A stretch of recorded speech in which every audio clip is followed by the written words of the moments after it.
Warning. The Dub Talk podcast may contain language and content that may not be suitable for younger audiences. Listener discretion is advised. There will also be spoilers for various anime throughout the course of this episode. Please use caution in case we discuss a series that you have yet to finish. Finally, the opinions expressed are those of the individual participants and will not reflect the Dub Talk podcast as a whole. Enjoy the show.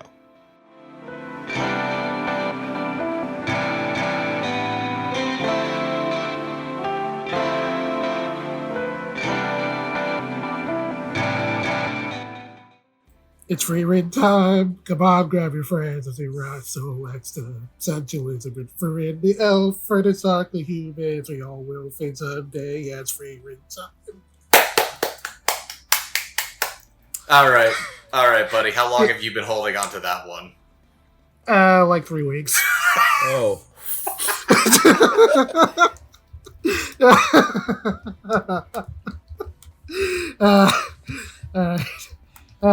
So hello and welcome to Dub Talk, where a party of adventurers come together to talk about the latest and greatest in anime dubs. I'm Jet the Mage, and I'm joined tonight by Himmel the Hero. Gosh, my good looks are so wonderful. Gosh, I'm so heroic, so majestic. Future generations will want me. Could really use an elf wife right now that I'm pining for. And Jamal the Warrior. This is the usual party we have right here tonight. And Megan the Priest. I pledge allegiance to the flag of the Pabst Blue Ribbon of Elf Area, and to the titties for which they stand, one nation, under the goddess, indivisible, with liquor for all. There we go. I need at least one looking reference in there. Alright. I would like to think that Heiter had better taste than Pabst Blue Ribbon. Yeah, Banks Beer, Barbados Nation. Alright. Himmel drinks White Claw. Alright, so tonight's an episode I've been looking forward to doing for quite a while. As we're covering the Fast Fantasy hit series, Frieren Beyond Journey's End. If you don't know what Frieren is, which at this point seems kind of unlikely given that it's kind of been inescapable on the internet the last few months, here's a synopsis from A&M. For 10 years, elf mage Frieren traveled with Himmel the Hero, Heiter the Priest, Eisen the Dwarf Warrior, as they quested to destroy the Demon King. At the end of their journey, Frieren set off on her own, not quite understanding how time flows differently versus her and her human companions. Reunited after 50 years, only to see them wither and die, Frieren begins to ponder the nature of connections at a time where it is already too late to say goodbye. So, this show is a lot, and it's pretty fascinating. So, Jet, how does it feel? You are a fan who is a big fan of manga and anime. And there's been a couple of manga that you have been a huge champion, fan, and supporter of for a long time that you're like, this was going to be the one. The one that finally gets big, mainstream, has a huge following and fans, and then there's some sort of caveat. Some sort of caveat that goes wrong. First, there was like The Promised Neverland with the whole Season 2 thing. Then there was Lucifer and the Biscuit Hammer with the everything. How does this one feel? How does this one feel that this manga series that you were actually really excited about, a big fan of, made it big? I'm pretty happy, especially since I actually did have a bit of a story about that. Like Andrew just mentioned, I have been a fan of the manga for quite a bit now, and I kind of have a bit of a history with it. The series actually caught my attention back when I was really into another manga that's a personal favorite of mine that Andrew just brought up, The Promised Neverland. I don't remember the exact year that The Promised Neverland was up for the Manga Taito Awards, which is like a pretty notable award in Japan. I'm for, gonna the guess- manga series that are hit with critics and all that. I'm gonna guess somewhere But, in the range of 2019, 2020 is my guess. Yeah, somewhere around that. And then that one of the years it was eligible, it lost out to Frieren. And at the time, I thought it looked interesting, but like I skimmed through the premise, and I just kind of assumed it was going to be some isekai adjacent thing, and I was kind of already tired of that content, even back then. So like, while I did see the name pop up a few more times, I kind of didn't really think too much of it, and just kind of put it in the back of my mind for a while. And then one day, I decided to take a trip to New York City and stopped by the Kunikuni there, and they have to have a couple of volumes of Frieren on the shelves. And I wasn't really looking to get any specific, so I figured, why not? I'll pick it up and give it a little read. And yeah, I realized right then and there I was very, very wrong with putting it off that long, and yeah, I've been a fan ever since. It's been an ongoing series for a couple of years now, and was definitely very curious how the anime adaptation was going to do when the day finally comes. Oh, dude. This one's really fucking good. In more ways than one. Hell, in more ways than two. Well, I was gonna say, it was like, the whole thing about like, oh, well, if you haven't seen Frieren, you've seen it all over the internet. And my only thing to think of was like, if you haven't seen Frieren, apologies to every actor, writer, director, sound engineer, and person who worked on this show, you've probably seen porn of Frieren. Yeah. And the reality is... It's like being at Disney and getting the Band-Aid ripped off that, like, there exists a metric fuck ton of, like, American Dragon Jake Long porn. I did... Oh, that's such a very funny story. Okay, that was a weird cut, but sure. I get where she's going with this, where it's like, okay, look, not only is Frieren aggressively hot, it's like the right divergence of all of the things. It's mainstream hot, it's critical hot, and, as Megan has said, people think the characters are quite attractive. Mm-hmm. It's like that image of all the people putting their swords on the table. Yeah.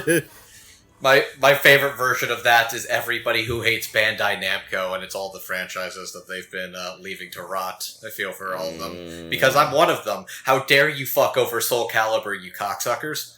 Yeah, man. Soul Calibur, Tales, Digimon, Dot everything that's not tech, pretty much everything that's not Tekken. Take your pick. They've done something dirty to them, but what wasn't done dirty was the adaptation of Frieren. Oh, yeah. Go ahead, Jed. I'm sorry to send us into the sewer. No, by all means, keep going. Oh no, I was done. I was gonna let you just okay. Yeah, I mean, I didn't have too much more to say here. Really bang up adaptation from Madhouse. Definitely, as I Casey's out there, just really going places. Really hope he gets to direct a bunch more stuff from now on. Either a bunch more stuff or get his own original adaptation, because the fact that he's directed both Frieren, Beyond Journey's End, and Bocchi the Rock, and both either decently acclaimed or, like, relatively semi-known manga, have become huge mega-hit juggernauts after some of the most inspired, visually breathtaking, like, anime adaptations of the past couple of years, and were both him, they should let that man direct whatever the fuck he wants next. Just keep him away from Mappa. Probably. Just let him do whatever he wants. Like, I feel like he's gonna be in hot demand. He can do whatever he wants, he just can't go to Mappa. They'll keep him locked in a dungeon. To be fair, I feel like a lot of folks are just steering clear of the Mappa minds right now. Basically, I think this man should get an original thing at some point, because God, did he do a good job with this one. And Oh god, I don't like. I'm trying to pace myself when it comes to gushing about how good Frieren is because there's so many things about it that it does well. But I think that's just going to come out naturally as we go through this discussion. So I think, Jet, let's talk about the English dub of Frieren. We're here to talk about the English dub, and as always, we'll start things off by talking about the folks behind the booth, with our voice director and our script writers. So leading voice director on this dub, we have Jade Saxton, assisted by Jordan Das Cruz, Morgan Loray, Joe Harris for episode 10, and Kevin Sawell for episode 28. And on scripts, we have Basie Johnson, assisted by Jeremy Kratz. Jason Saxon has directed such stuff as Africa Salaryman, Kikuchi Goto, Mars Red, and Natsume's Book of Friends. Jordan Das Cruz has assisted on such stuff as Boonlock, Darker Past Providence, and A Sign of Affection.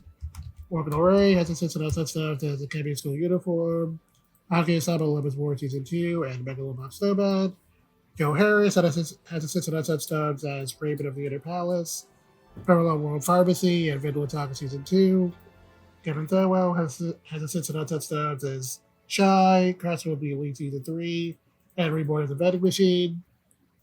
Misha Johnson has done dub scripts on such shows as Dawn of the Witch, Track and Stampede, and the 100 Girlfriends Who Really, Really, Really, Really Love You. And lastly, Jeremy Kratz has done dub scripts on such shows as Ace Attorney Season 2, Astro Lost in Space, and Yoda of the Dawn. So, how are we feeling about the directed and script writing on this dub? Good. Exquisite. What? Yeah, it fucking slaps. I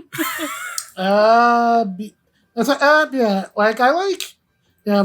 a lot of these stuff I've heard from Shane Jackson. I think he's a very good, solid, reliable director. But even having said that, I think this might just far and away be the best thing she's done. Like, she really, really knocked this one out of the park. Like the direction here is great. Everyone here sounds incredible. Like a lot of really just very natural, grounded performances that just really do a great job of matching the atmosphere of the show. Like some really solid casting choices. Like I really can't think of like anything I would complain about a directing front. This is like just real big up job there.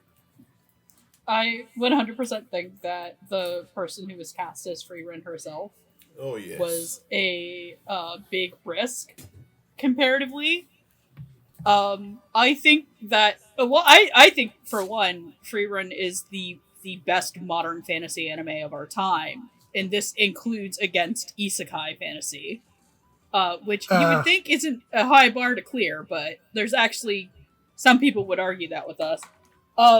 I genuinely think like this is probably up there with the Fruits Basket 2019 series dub in terms of quality.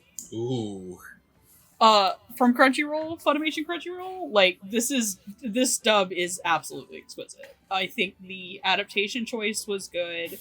I think that there were choices about name pronunciation that helped ground the world in a kind of distinct setting. A lot of the characters have very German names. I was gonna say, I think I remember them being Germanic pronunciation specifically. Yeah, like Mr. Like the way that like we would all say it's Stark, but they all say Mr. Stark. Stark, Zenza Stark. Instead of Sense, Sein instead of Sein, Land Ubel instead of Land. Land. It has a very specific like style that they're going for, and there was a lot. Sorry. I was just say there's a lot of different places they could have done it, and they also could have even just stuck it to a more, I guess, modern pronunciation of a lot of these names. But I feel like the pronunciation and just a lot of the dialogue feels. Would I say Tolkien-esque? Tolkien-esque? Tolkien-esque. In the sense that, like, this feels like a classic fantasy series. But... Yeah. Oh, sorry. Go ahead. I'm trying to figure... I'm literally formatting what it is. This show and this dub, if I had to describe what it is, it feels nostalgic, and that there is a sense of yearning throughout the entirety of the show, and that this feels like a nostalgic fantasy world. Because it's no secret that there's a lot of Japanese anime and manga and light novels that are very inspired by classic fantasy works, fantasy games, and all that. But I feel like there's a lot of them that, when it comes to making their own fantasy worlds, take the wrong lesson from what makes those work. Where a lot of people think what makes fantasy work is, oh, it's the cool powers, it's the cool weapons, it's the spells, it's the monsters, it's the races, and all that. I think Frieren understands that what makes fantasy work is to capture that sense of adventure. Yeah. I think there's actually a line of dialogue that in the show kind of captures, I think, what actually makes the show work. And I don't know if I got it down correctly, but I was talking to my friend about this because he and I do a lot of, like, fantasy role-playing, like text RP, not the other way around, you fucking weirdos. But I was very specifically... We have very diametrically opposed ways that we write things, where for him, he writes in a way that he thinks of what his characters are doing in the moment and how that they're going to react to that. Sorry, I'm trying to scroll up in our chat for conversation. It's their method is to just watch their characters deal with an external problem and craft their intonation as they do so. But for me, I tend to write more about the emotional introspective and how the emotional introspective affects the way that my characters react to the external. Because I see them having a very set of... It's not like we're saying, like, we're bad, neither of us is bad writers, or that we're exceptional writers. You just have different approaches. We just have two different approaches. But, so, I was talking to him today because, in a very weird sense, our characters could kind of be read as Fern, having a very Fern and Frieren relationship with each other. And I was talking about one of the lines in the show when I got to the end, and it was something... Where the fuck is it? Because I was asking him... It was... Okay, found it. Thank God. Sorry, I'm, like, doing it. Is mages who focus on war are unable to think of the softer things. And it's a lot of... I think, in general... action media these days, and people how they react to action media is they care about the flashy cool explosion stuff and not the character stuff that's underneath it. And in a sense, I think the heart of Frieren makes the action scenes that we do have, which are impeccably put together. I think they're some of the best action scene work that has been done in the last couple of years. Not only because they're really well put together, but you can actually tell what the fuck is happening.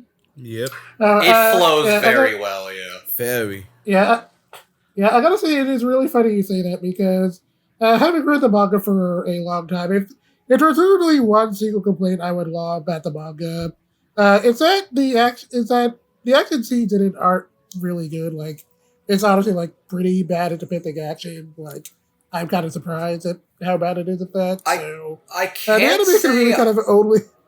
I can't say I'm too surprised about that, because there is a lot of thought that goes into the character writing and world building, so finding out the author's less focused on the action is very funny, but makes a lot of sense, actually. Yeah. So the anime could kind of really go up from there. So, like, I'm kind of surprised just how much so. But, that was a huge... And then... The funniest thing to me is that, like, the action scenes are a trap. Not like a nefarious, wahahaha, you are stuck into watching some dog shit now because of the cool flashy thing. No.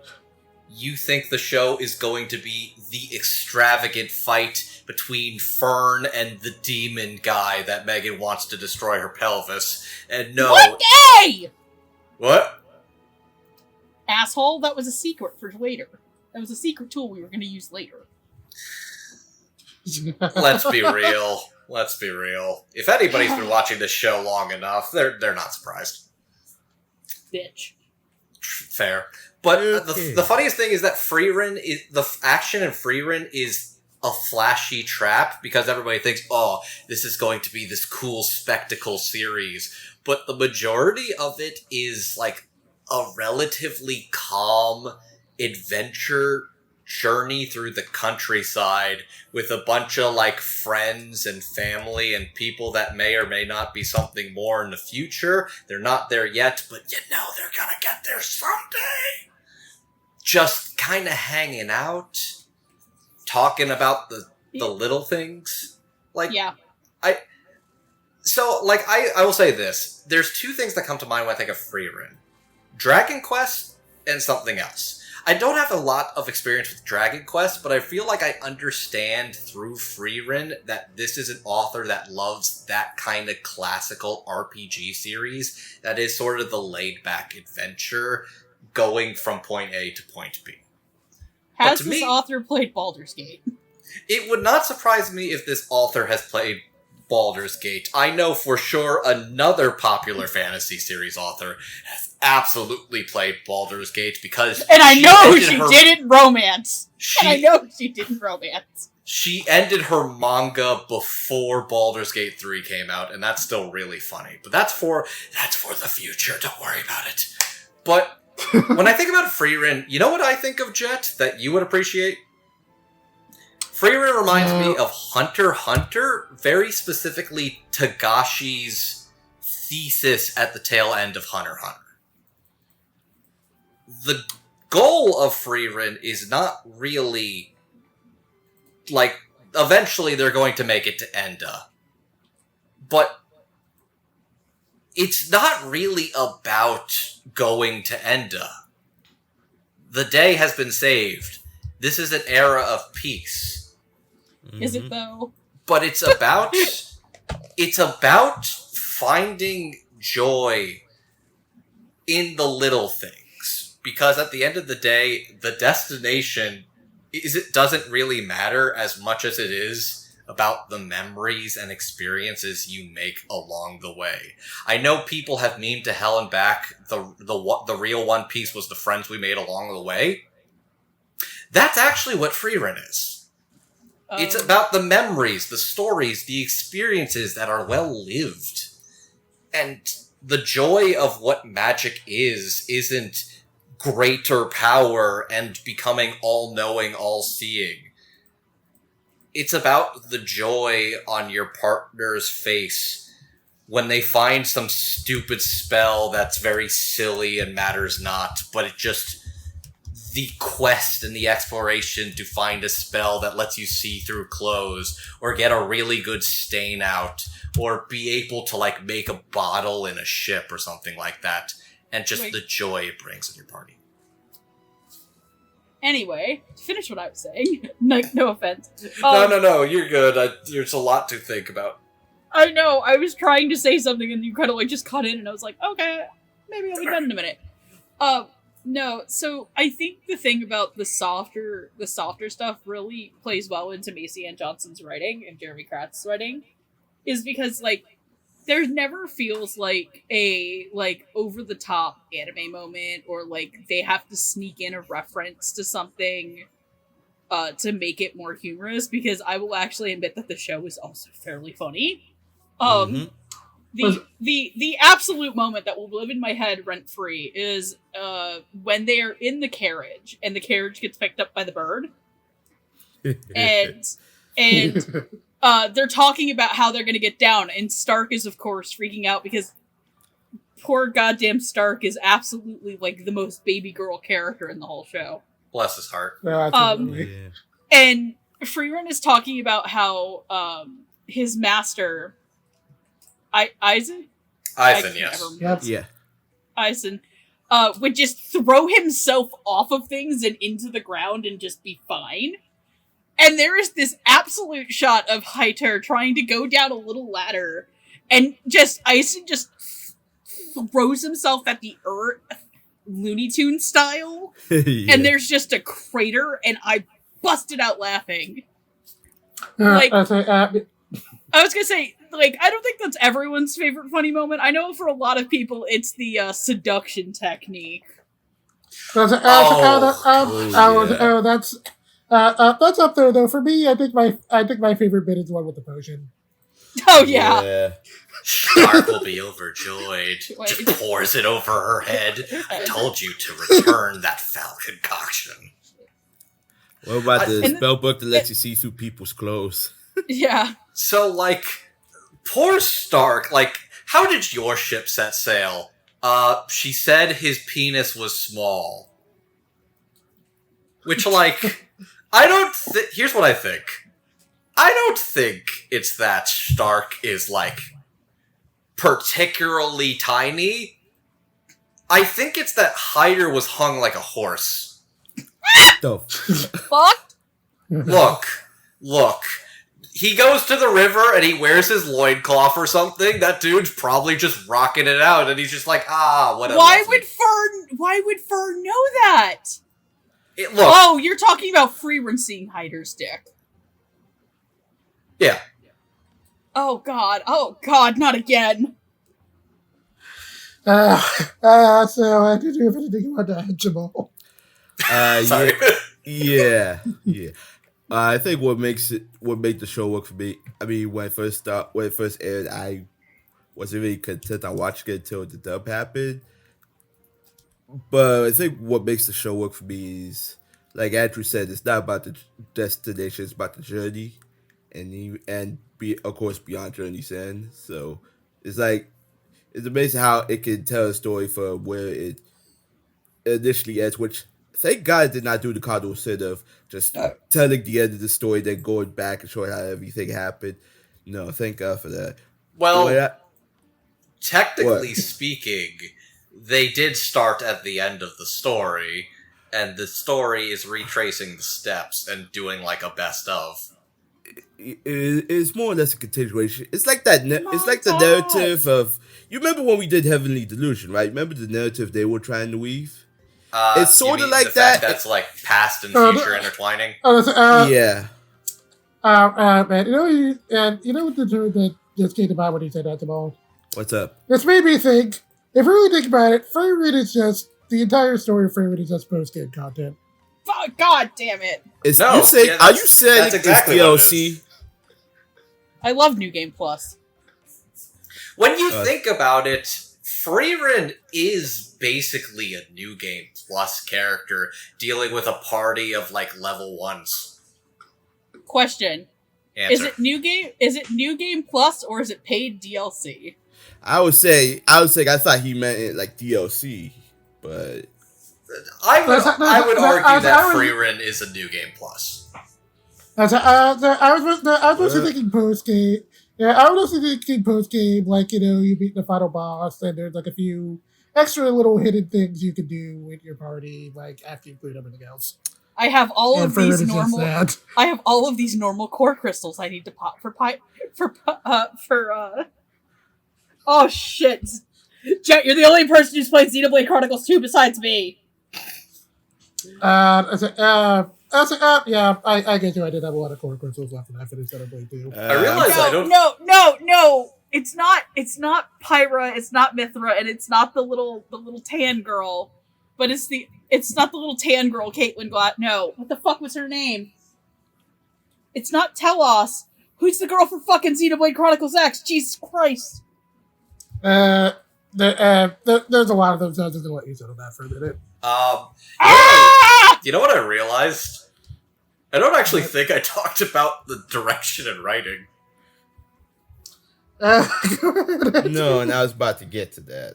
You get to that first of all. I realized I spent a lot of time lost in thought sniffing the In the flowers. Yeah, that's a good thing about the show because unlike most fantasy I've watched, I could get lost in it pretty easily. It's pretty calm and chill for the most part. Like I could just like drown out everything and enjoy myself in the immersion of this world building. Which I like how they explain how the magic system kind of works because every other show that explains the magic system is kind of like, I don't know. But this one it seems easy enough for me to follow and. We kept talking about New Game Plus, and I just want to see somebody draw Frieren in an Albert Suzukaze cosplay. Dear Kristen McGuire. Oh my god. She would. Yeah, okay. But yeah, I think the best aspect about it is also the dub too, because, well, it's Jade Saxton. Can you really go wrong with Jade's direction on anything? Can you honestly tell me anything wrong with this? Jade has a good eye for fantasy and for especially for shows with with a lot of complexity. Really, I mean, she's doing what Natsume's Book of Friends right now. She has been doing Natsume's Book of Friends. I'd honestly argue that like the work she has done on Natsume's Book of Friends has complemented the work on Frieren's Beyond Journey's End in a major way. Oh, absolutely. Because I feel like their vibes are a very similar level of like, there is fictional fantasy elements, but it's also very like, you can just kind of vibe out with a lot of like these adventures and these characters. Like there's drama and stakes and action, but it's like, you can kind of just get lost in the countryside and just like have a nap on a nice day. And have a cat yell at you. And have a cat yell at you. Is the cat Frieren in this scenario? I don't know at this point.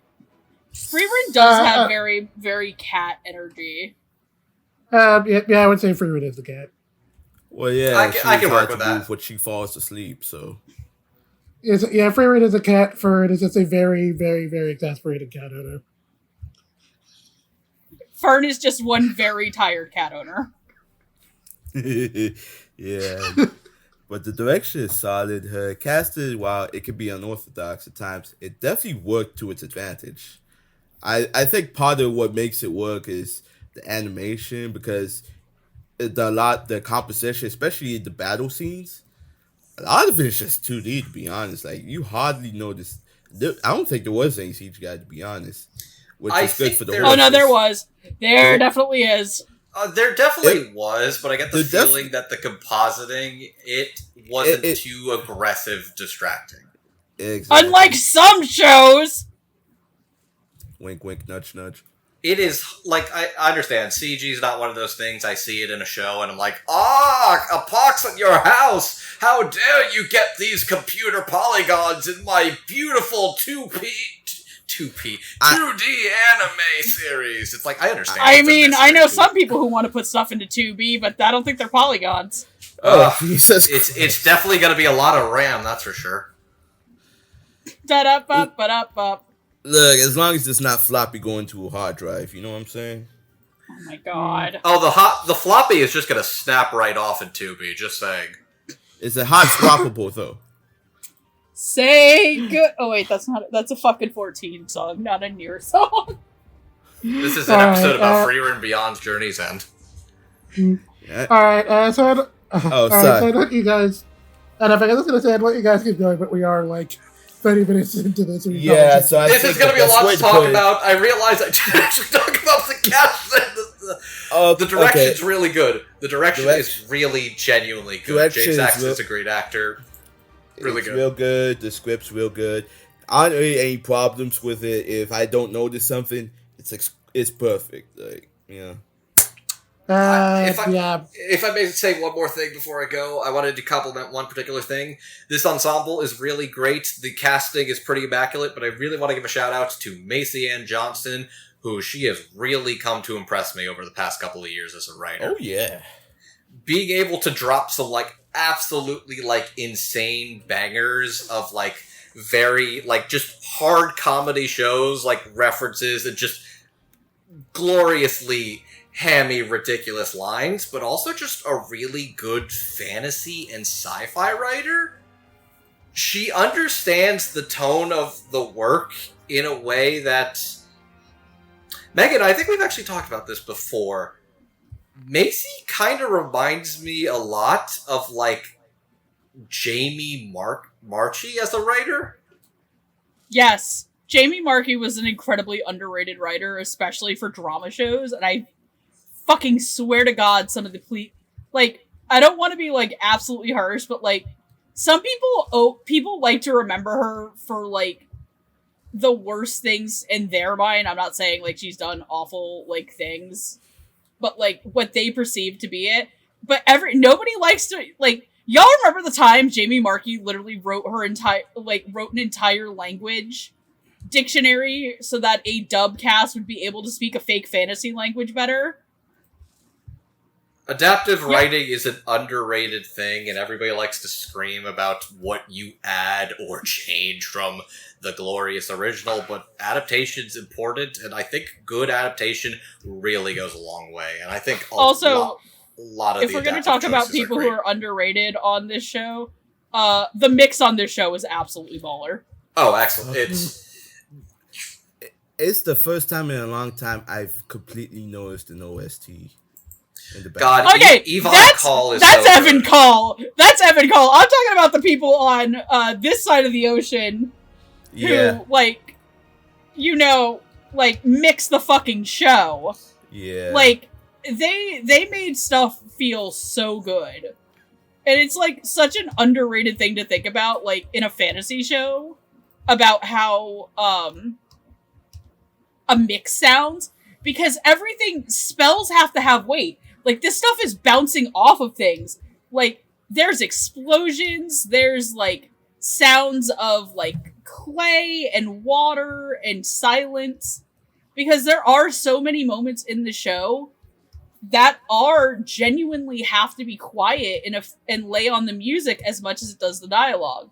So, genuinely shout out to the mixing team on this, because they are some real underappreciated guys and gals and non-binary pals. Guys, just call us Himmel the Hero, because we just can't get Frieren off our minds.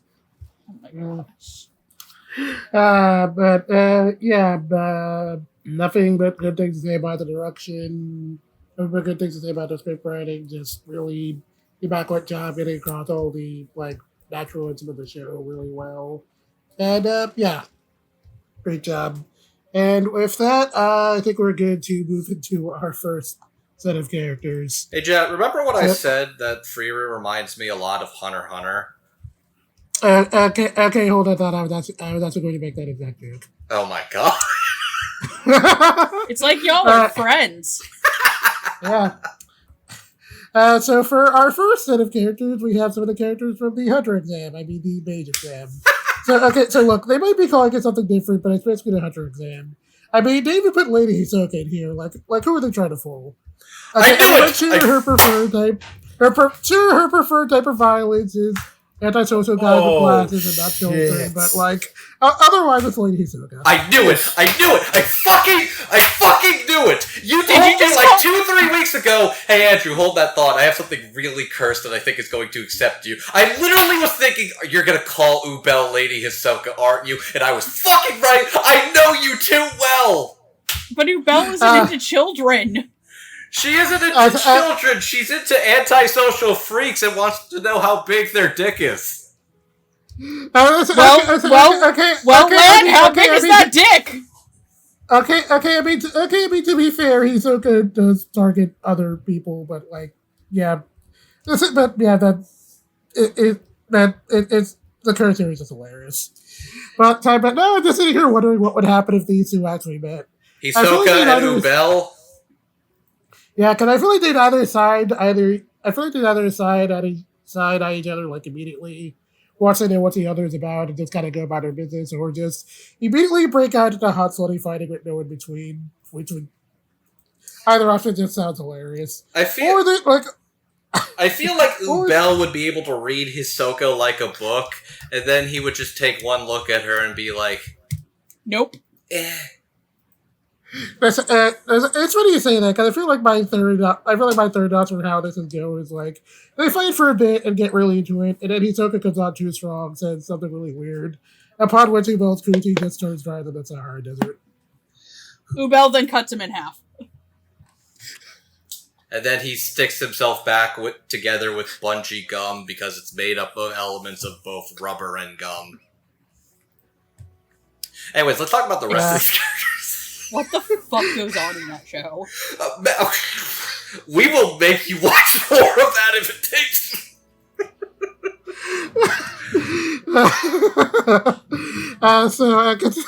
So continuing, we've got Denken, Ubel, Landa, Wirbel, Lavine, Kanne, Richter, and Zenza. Denken is an Imperial mage who has years of experience under his belt. Ubel is a third-class mage who enjoys fighting, has the ability to copy other people's magic by empathizing with them. She cut a dude in half. Yeah, she's also probably got a pretty high body count, just saying. Landa is an anti-social mage who specializes in making clones. Wirbel is a mage who serves as the captain of the Northern Magic Corps, and also probably has a pretty high body count, but otherwise he's like a guy you could probably just grab a drink with. Lavine and Kanne are a pair of mages who went to the same academy together and fight like a married couple. They're gay, Your Honor! Richter is a mage looking to become a first-class mage for the privilege and is willing to kill to make that happen. And lastly, Zenza is one of the exam proctors who claims to be pacifist but has some very questionable ideas about a peaceful exam means. There was a lot of other examiners. We're not going to talk about these. I think I agree these were like the important ones, but I definitely want to give a shout out to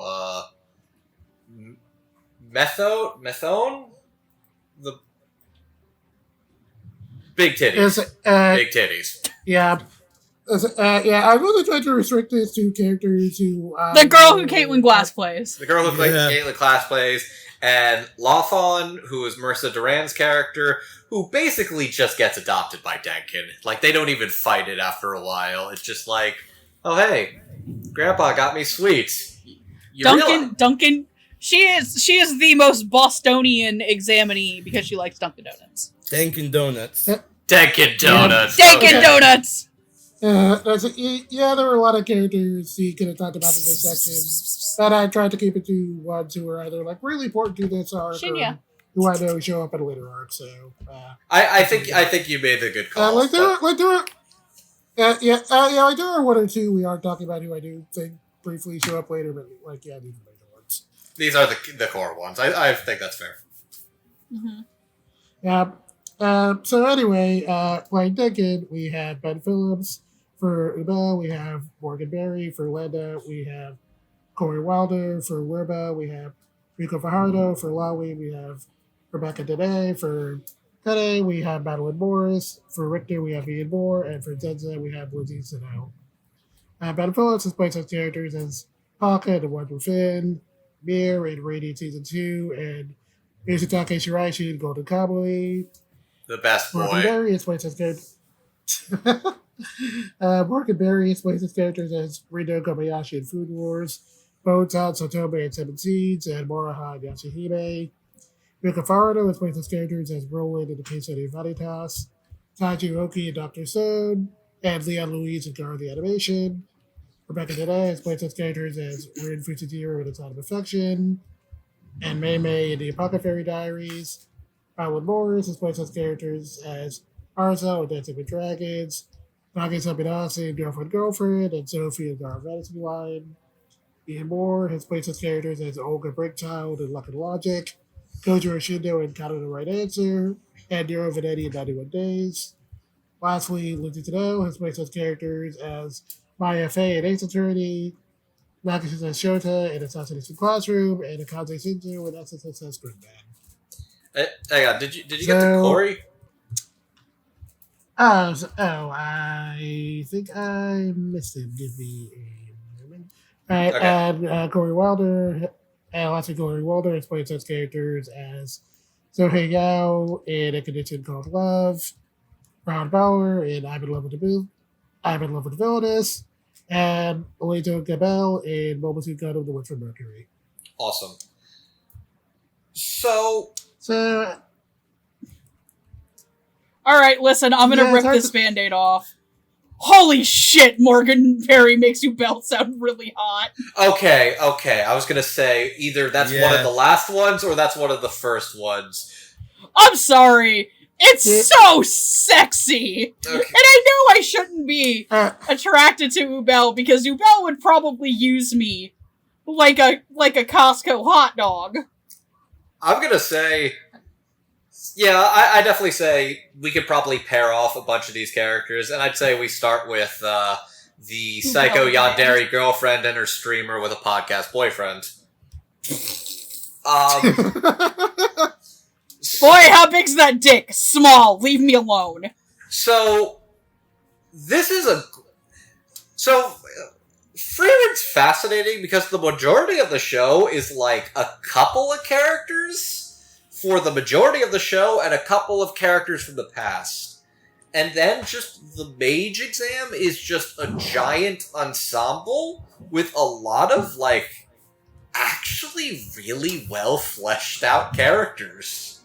Like, even, like, a couple of the people, you're like, oh, you're just gonna be the bully, you're gonna be the shit stirrer, you're gonna be the noble one, you're gonna be the two-faced one. No, everybody's got a story. Oh, yeah. Everybody's got something going on behind it, and genuinely a lot of these are a lot more compelling than meets the eye. And then there's just... Ubel? I was so ready to just be, like, the hot, crazy yandere girl. But she's kind of fascinating, too, in that, like, she's empathetic?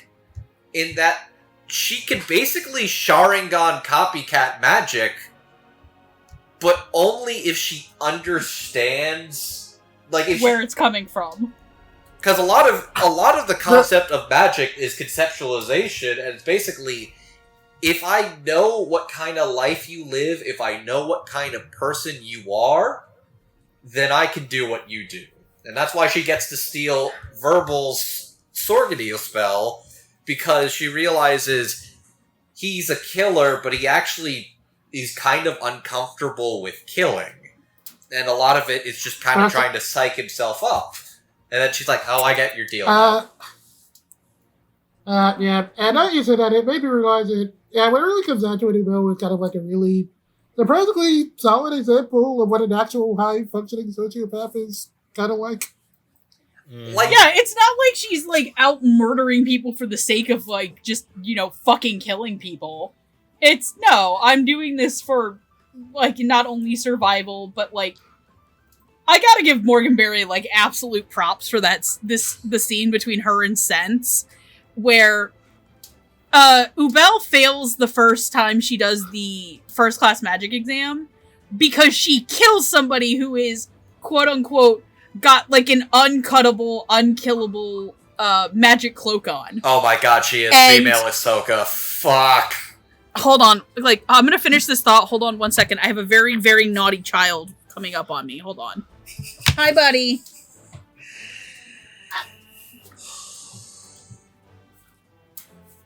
There's a lot of naughty people that want to come up all over Ubel, I'll tell you what. There's enough fan out of that. She was gonna keep rubbing on my leg for like the next hour and a half if I didn't let her out. I've learned there's something even more debaucherous than being a feet guy. It's being an armpit guy. Thanks, okay, Ubel. I came back to that. Anyway, back to what I was saying. So there's this really awesome scene where Sense asks her how she did it. And Ubel, Morgan Berry's performance as Ubel is, there's just this level of absolutely calm and assured understanding of what she's done. Where she's like, you have long hair and it looks like a mess. Have you ever cut it? My sister was a tailor. And the best sound in the world is when you cut fabric and you slide it along and you hear it tear. And Sense gets, like, Sense is like, okay, look, I know magic is imagination, but that's bullshit. How? Because Ubel just imagined cutting through the robe like it was just normal fabric that was able to be cut by a tailor. Except for she went a little teensy bit too hard and, you know, made the man half the man he used to be. Gave him the old Teleggy and Adeleggy. That's a 14 joke. Okay, I have to explain that one to you guys. So there's a part in Final Fantasy XIV where this character, Raubon... Okay, you know the little potato people, the Lullafels? Yeah. So Lullafels in Final Fantasy XIV can be put into two categories. Bastards and capitalistic bastards. And one of them basically, like, poisons the one nice Lullafel that isn't, like, attached to you. But even then, she's also kind of bad because, you know, she's royalty, but all hail Nanamo. And he starts bragging to you. And your ally, Raubon, who basically sees this girl as his daughter, takes his giant two swords and proceeds to cleave this fucking potato person in half. And his name was Teleggy Adeleggy, so usually the joke is now he's Teleggy and Adeleggy, because he's two people now. Anyway, Ubel did that to a man, and it was kind of hot. I like the fact you said that was a 14 joke and she played 13 in My Hero Academia. God damn it. God damn it. Really great performance from Morgan Berry. It's really, that's a really great sultriness to a performance. That's just immaculate. I think this is probably one of my favorite performances of all time. I'm sorry. No, I think that's completely understandable. I think Ubel's also not that I don't think it's one of their best performances of all time, that I use the wrong pronoun.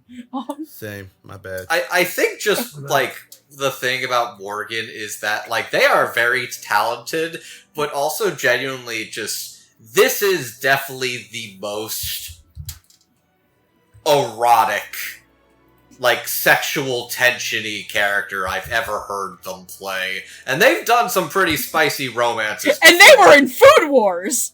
Food Wars, I've seen Kase-san, that does things to brains. But...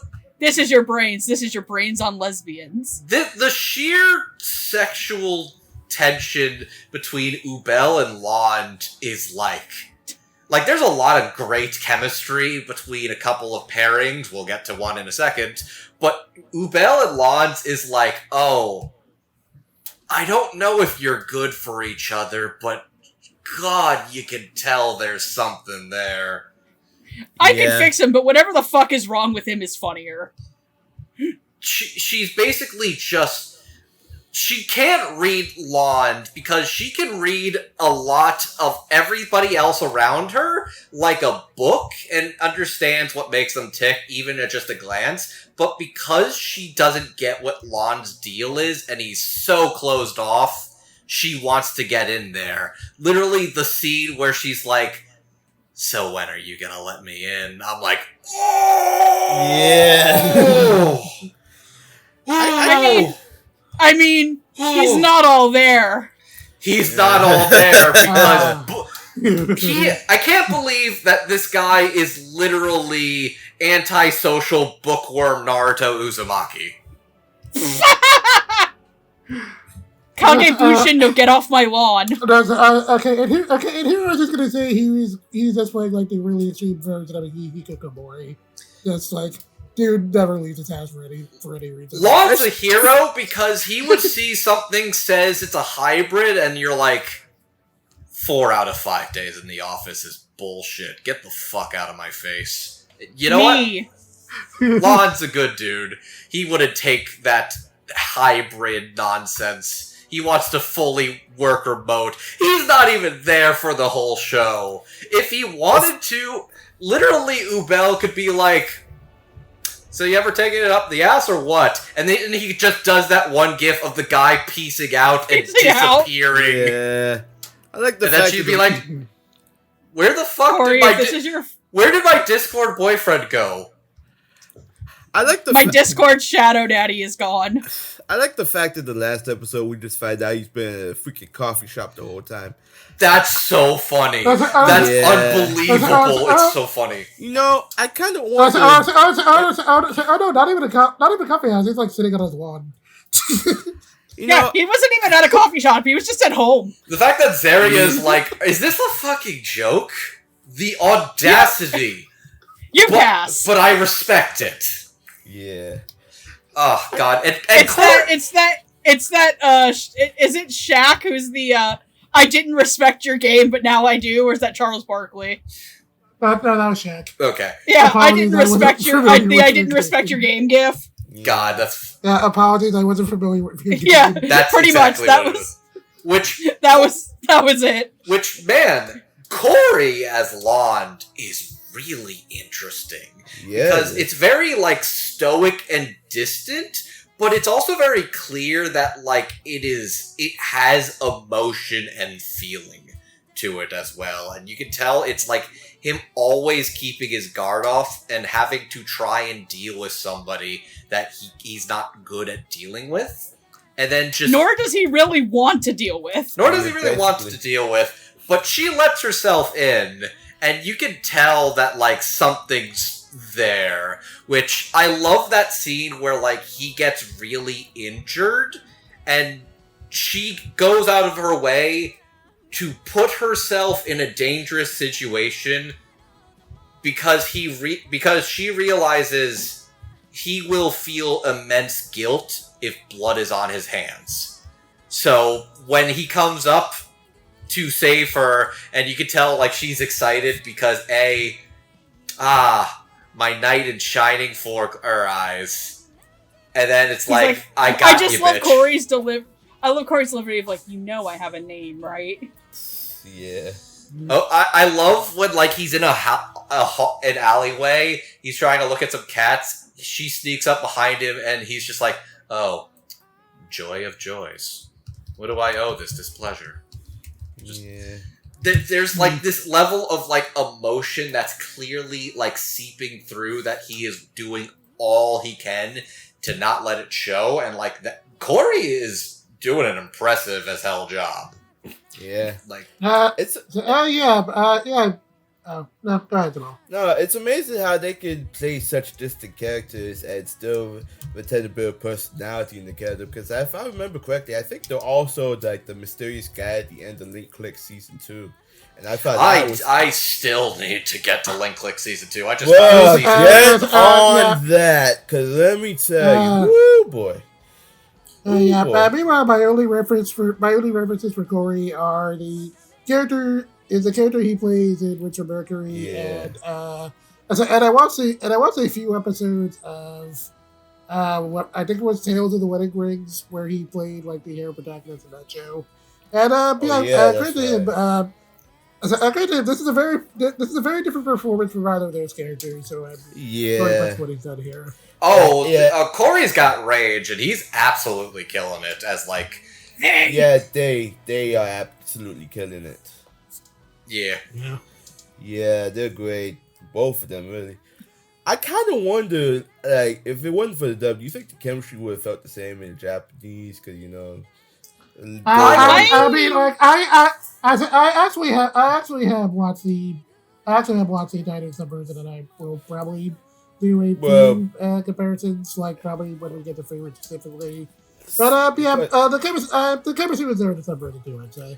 Yeah, I would say I know language is a fickle thing, and some words can be pronounced differently. Do you think that if Land was to, I don't know, hit on her or something, he'd be making a booty call? Because, you know, it's basically Nad calling an Uber. Oh my god! Oh my god! Oh, fuck off. Fuck off. That one took some work. That's the only joke I'm going to make for that. Oh. Yeah. Who does play? Okay. All right, just go to the garden for minutes while we go to... But no, I'm trying to think of what the next pairing should be, because So I'm looking into who plays land in the Japanese, because apparently it's also somebody who's relatively newer. Yeah, they only started in like 2013-ish. I think if I remember correctly, Ubel in Japanese is one of Kisoku Band. Huh. I think it's the down atrocious one. That would explain a lot. No, not Ubel. I was talking about Land's actor. Okay. Alright, Yeah, I because guess Land's actor, was also fairly newer. Cool. Alright, I guess for our next pair, you know what? Let's go with Lavine and Kanne, because I feel like we got some fun with these two. Okay, so we're just gonna play the lesbian card. Cool.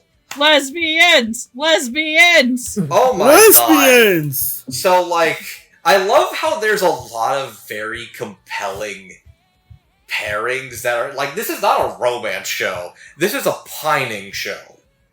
This is a show about the slow burn AU coffeehouse fanfic obsessed freak. And I'm about that. So Ubel and Land is probably one of the most DTF pairs in the ensemble, but Lavine and Kanne are just married. That's what it is. They are gay married.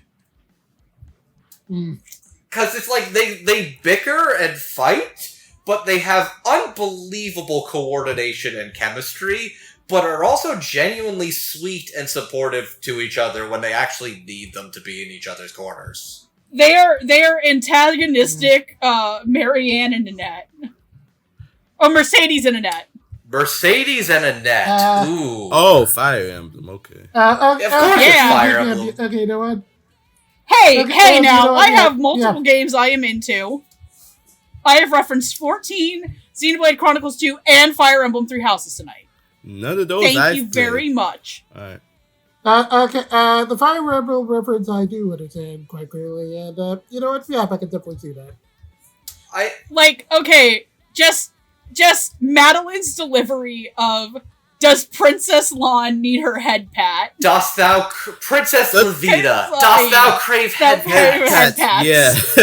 And then she's like, head pats? Yes. Make it quick. Oh, wow, you do feel bad. And then just gives her them anyways.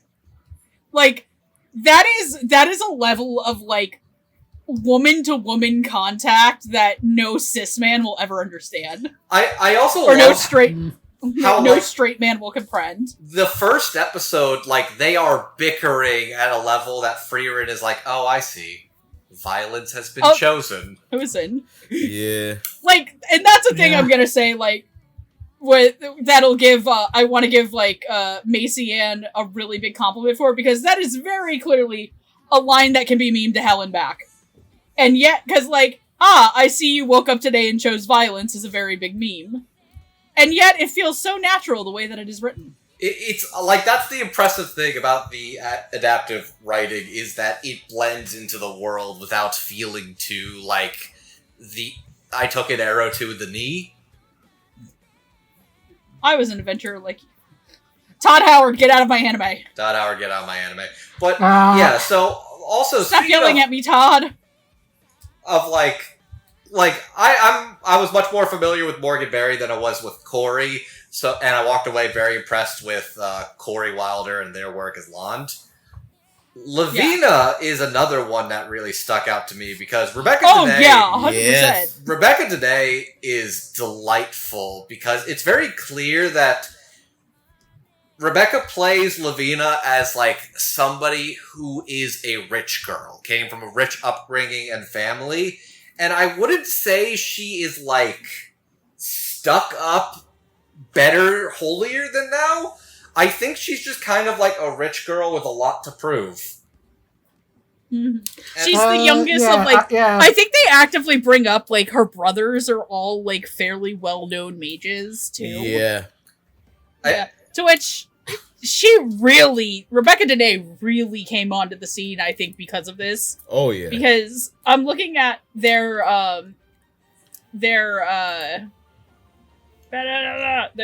casting stuff, And all I see is, like, Frieren, Shangri-La Frontier, Apothecary Diaries, Metallic Rogue. And that's impressive. And I think that Rebecca has definitely made her mark, because I think that they absolutely kept their chemistry up with Madeline Morris. Which Madeline Morris is a very delightfully squeaky, spunky little lesbian. Yeah. What about No, I'm not making that joke. Never mind. No. Like, I think it's funny how many, like, little gay disasters Madeline has played, and Kanne is no exception. Madeline Morris somehow plays, like, the most disaster lesbians and the most disaster heterosexual man on the planet. She plays a lot of big fan. Madeline plays a lot of disasters. I'm not a fan of the heterosexual disaster man that she plays, but God. So yeah, Madeline, like, I adore their Kanne. It's just this level of, like, squeaky kid that's, like, kind of in over their head, but is a lot more powerful than they think they are. Yeah. But really, just the compliments and bounces off of Lavina so much. Like, they are good for each other. I'd say Ubel and Lond are, like, I don't know if they're good for each other. Lavina and Kanne are actually good for each other. Also, my heart broke when Lavina got stabbed and had to bow out of the tournament. Man. I was like, my baby girl, no! But, like, they are a great pair, genuinely work well together alongside Frieren, and I just think they are just darling and they're very cool. They got some very good action and fight scenes too, but I also just think they're very cute together. Like, the first episode, after they're bickering and pulling each other's hair and fighting each other, there's the flashback of them at the exam where Kanna's just kind of, like, having performance anxiety, and then it's like, I need you to say nice things about me. And Lavina's just like, ugh, this is what happens when parents coddle their children. All right. Long live the king. You're very dependable. You're actually really talented. You're also cute when you smile. Yeah. What? Gross. Fucking kicks her off. Yeah. Long live the king. That was beautiful. I really do love how well Rebecca manages to bounce off Madeline. Like I think her line definitely does come off as a hottie of the two of them, and just, like, clearly has, like, very little patience for how immature she thinks that is. And it translates well. Kanne isn't as much of a disaster and exasperated as Stark is. She definitely does kind of have a bit of a similar vibe there. Oh my god, she's literally a redhead. Yeah. Yeah, and just cannot stop saying something stupid at all times. Whatever she has. She literally does the getting down on one knee and grabbing her like a princess thing that Stark does to Fern. It's a direct parallel. You know what Lavina and Kanne are? They are the couple that are doing it for the bit, and it stops being a bit 3 years in. Hey girl, if neither of us find a husband in 5 years, you just want to get married to each other? If you are rivals for longer than 7 years, you are no longer rivals. You are gay. We call that the Shar Amaro principle. But God. Also, I also need to point out just Madeline's reaction to when poor Kanne just loses the thing, literally walks in, yeah, no, you're fucking out, bye. But why? It's because you can't imagine yourself as a first-class mage. Oh, okay. Well, I guess I failed. See you in 3 years. Look, that just means she gets to take it with her girl best friend. I also genuinely love how sweet they are when Yeah. I think that on that day they were both girl failures. Yeah. Which is strange because you can tell how well they complement each other if you look at the intro of the second OP. Yeah. And it's like oh, okay, you give one ice powers, you give one water powers. They're gonna be compatible some way, right? Oh, they are course, so it is, compatible. Their magic is compatible. Their designs are complementary to each other. Their personalities. Yeah, they are. Red. The designs are definitely complementary. I was like, oh, okay, I see what's going on here now. Although I will admit, this section was probably the first time I got to two actors confused for other people, because when you're introduced to them, Madeline's getting her pigtails pulled back so high, she like makes a really high pitched squeak. She literally sounded like Bryn April for a second. I was like, oh, okay, I see the typecaster again. And then I find out it was Madeline, and I was like, okay, this makes much more sense, but I still couldn't believe that was Madeline. It's definitely a higher pitched Madeline she can play some very high pitched characters. I think this is very fun. we know that. It's just this is higher than she usually goes. If I had to describe it, it's like, it's not even like she's a girly girl. She's like a street Pomeranian. Like, she is a stray dog, but she is not a big dog. She is like the little yappy one that's living on the street. That's what Kanne is. And Lavina is just kind of like the regal long-haired... What? Oh my god, I know what they are! What? Holy shit, I have the perfect representation of them. Hit us. Oh, hold on, I gotta Google something for a second. Well, she Okay, does that. You know who they are? Who? They are Tito. Madeline Kanne is Tito. And Lene is Bernadette. Tito and Bernadette. I don't know why. For some reason, I thought we were going to just go with Lady the Tramp for some reason. That's not even Lady. Jesus Christ.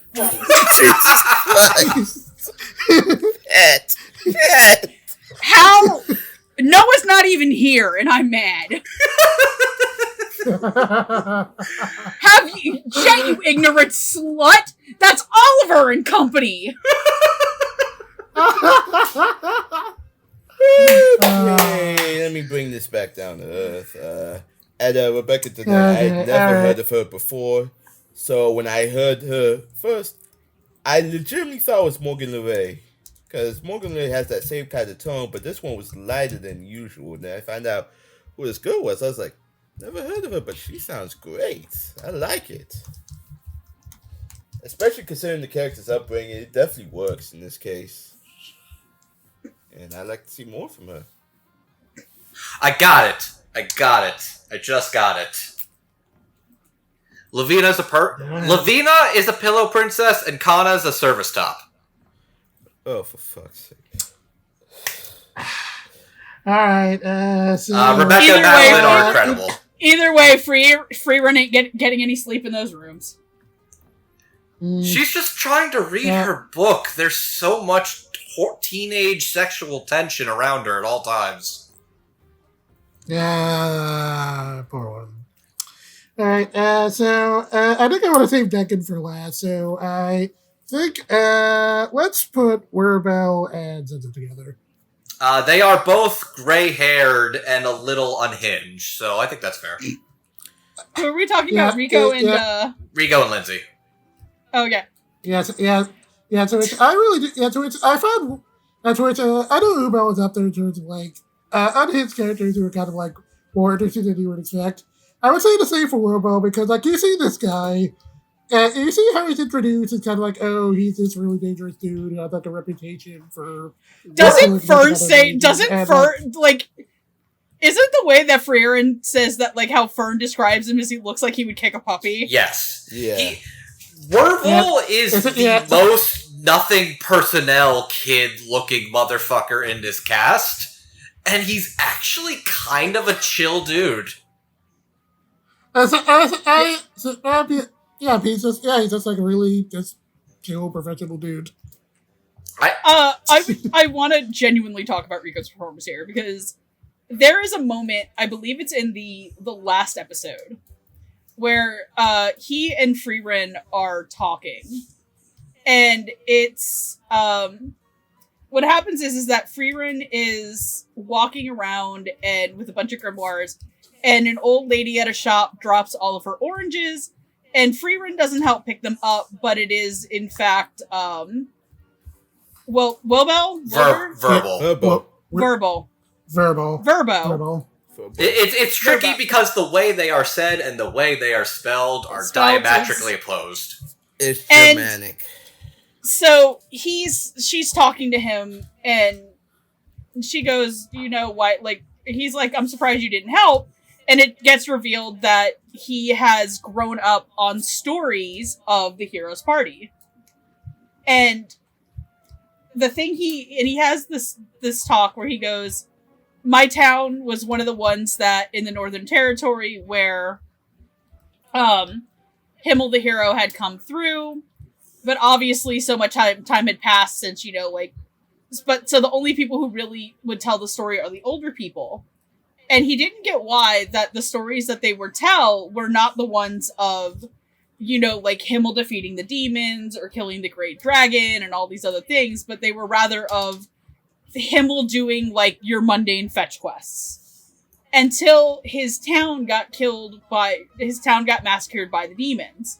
And then he realized that none of that mattered to anybody because that wasn't what was going on in the here and now. What were the little things that people did to help each other. And because that's what made it feel like home.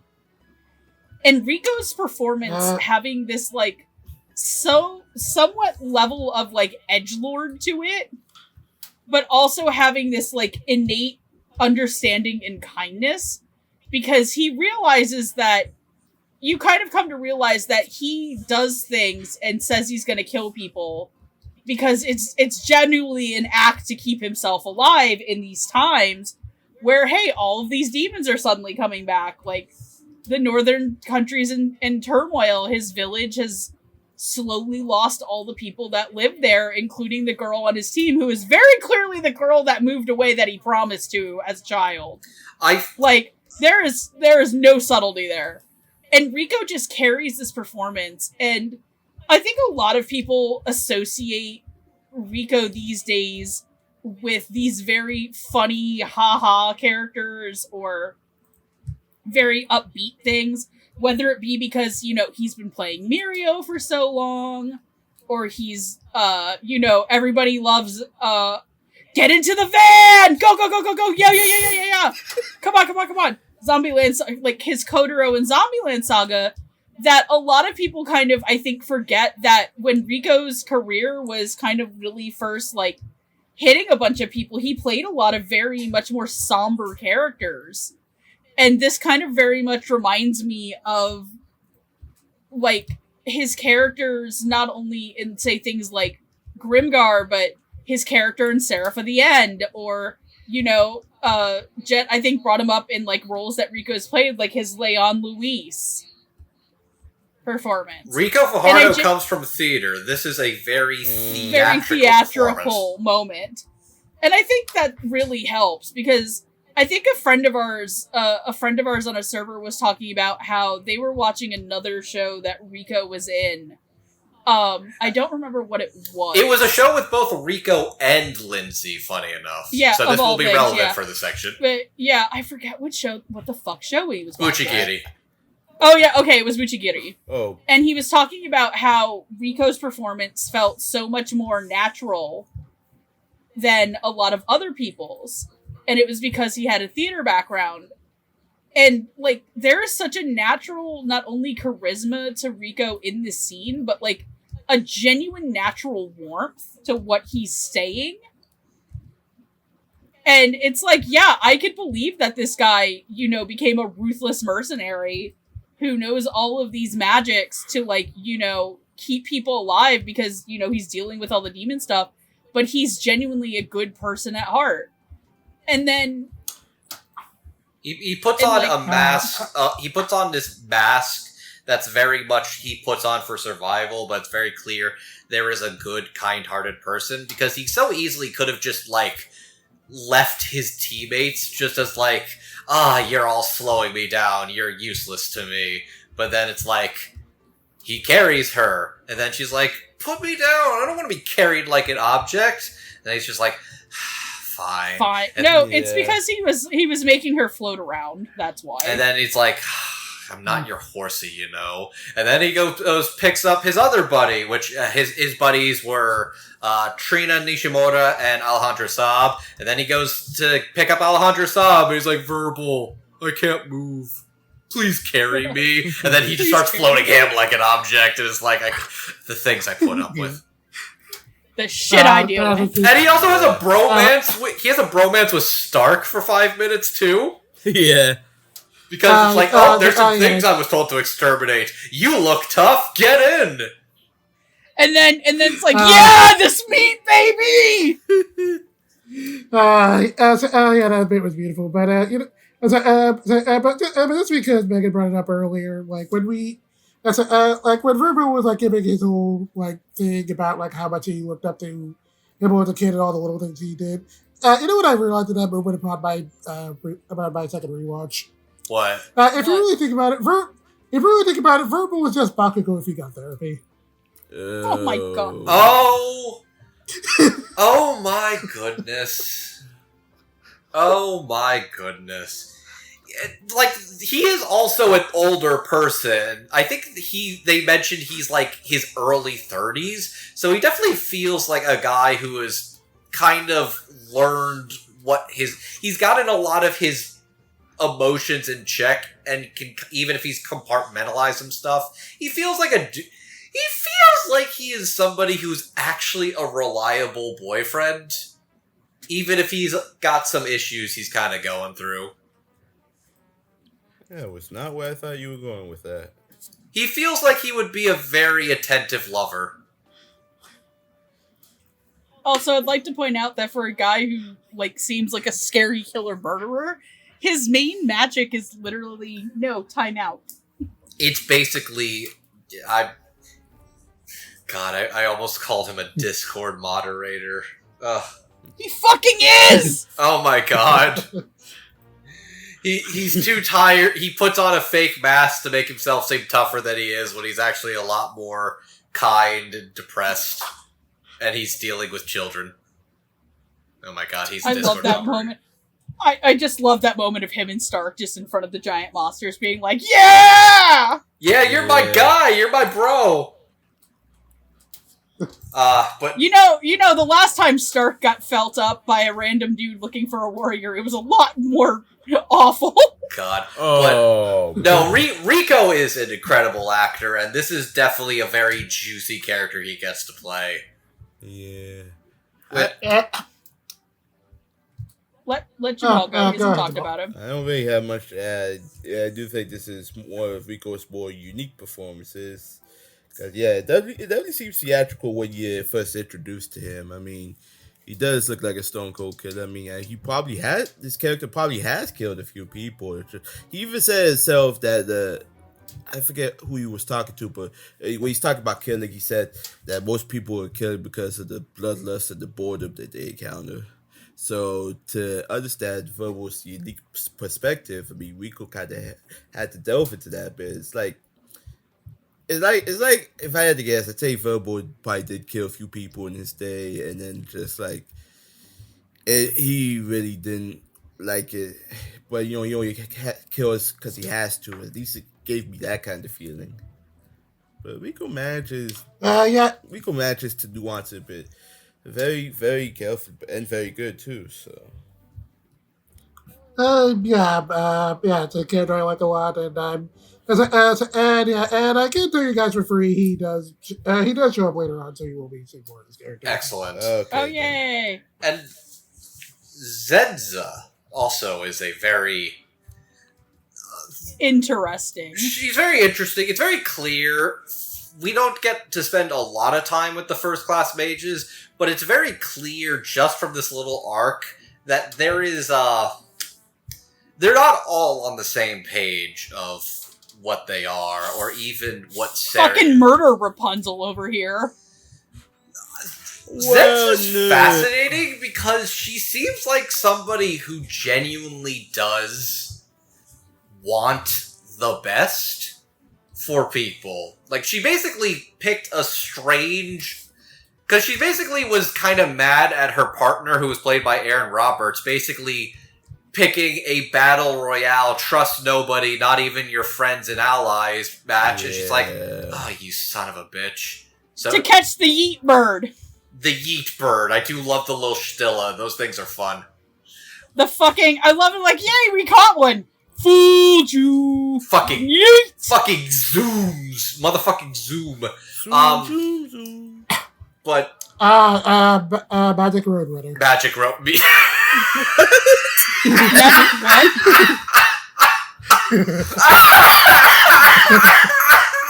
I'm sorry, I missed that. What did you say? Magic Roadrunner. Me. Meep. Me. But no, it's like, the first test was basically, trust nobody, not even yourself. And Zenza's like, you just needlessly killed people and made them all hate each other. Here's what we're gonna do. Let's actually have a team of cooperation, coming together and working together. If you all cooperate, you'll be able to make it out alive and unharmed. And then they went into a dungeon that has a thing that had the magic murder copy machine. Yeah, it's... And it's like, and because they didn't trust each other, they all went in by themselves, and it just went very poorly in the beginning. Well, no, here's the thing. They would have been fine, minus, the fact that a magical copy of Magic Murder Frieren was in there. No, remember, Magic Murder Frieren wasn't even the worst part of it all. It was her fucking clone. Yep. Her fucking murder Rapunzel. It's like nobody can sense them. They are also just kind of like a freaky little Dr. Octopus-like motherfucker, and nobody else can really stop them, except she's a bad count. I like it how it's clear that, like, it is not about who is the strongest, outside maybe Frieren, because she's a New Game Plus character. Everybody else has different strengths and weaknesses and counters. So it does feel very Hunter Hunter-esque in that, like, it's very clear that Ubel is not, like, the strongest and most adept person there, but she is the only good counter for somebody like Zenza. Because everybody else would panic and freak out, and she's just like, I want to cut that. Yeah, because she's just like, no thoughts, head empty, just murder. Head literally empty. You know how you're all comparing this to Hunter x Hunter, and this is the arc? It's like that goddamn awful tower arc, but nobody has to deal with fucking what's-his-nuts being a pussy. That could be more than one character, but I think I know where you're going with that. Anyways. The guy that like is literally there just to make sure everybody loses the exam. Oh, you're talking about Tonpa. Yeah, Tonpa and Leorio, because fuck Leorio in that arc. God. Anyways, but yeah, Lindsay plays this very, like, I would say she's very alien in the way that, like, Lindsay plays her. She's this very alien person in that she is very strong, but you can tell she is strange. In that she herself is not a violent, confrontational person, but she is immensely powerful. Immensely powerful, so when she's copied, she is a problem. Like, the fact that this was not conquered after all this time, I feel like if they knew that they were going to copy real people, they would have just sent, like, low-level grunts to deal with it. Well, no, the thing was, like, I think they actually talk about when Kanne and, Lavina's brother. That Lavina's brother had gone in here before. Yeah, it's part of the exploration squad. Mm-hmm. And other than them, nobody else survived. That's how she got advanced knowledge of the dungeon. Yeah. And the This is a New Game Plus dungeon. That's the only reason they cleared it, because Frieren's the only one with New Game Plus abilities. Which also, fuck, that fight was cool.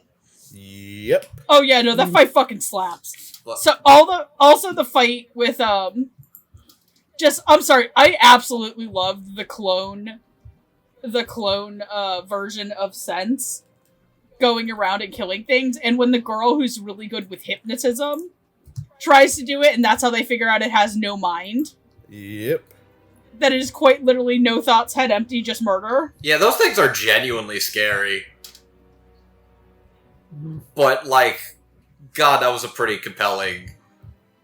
Look, I say that, like, Frieren is kind of trying to sell you on something that it's really not, but, like, it's also good shonen, too, if you want good shonen, but the majority of the actual show is, I don't know, just kind of like a chill journey through the countryside with your bros. Yeah. But it's also good shonen, too. It's good fantasy, it's good shonen, it's good. I like Zenza. She's a little weirdo, but I think Lindsay does a good job playing this little weirdo. I'm still never going to get over the person who told me Lindsay Seidel was a one-trick pony. Yeah. Oh, every time I think about that guy, I'm like, you are just fucking wrong. Yeah. But yeah, like, but. Sorry, go ahead. Oh, no, go ahead. No, I don't. Oh, go ahead.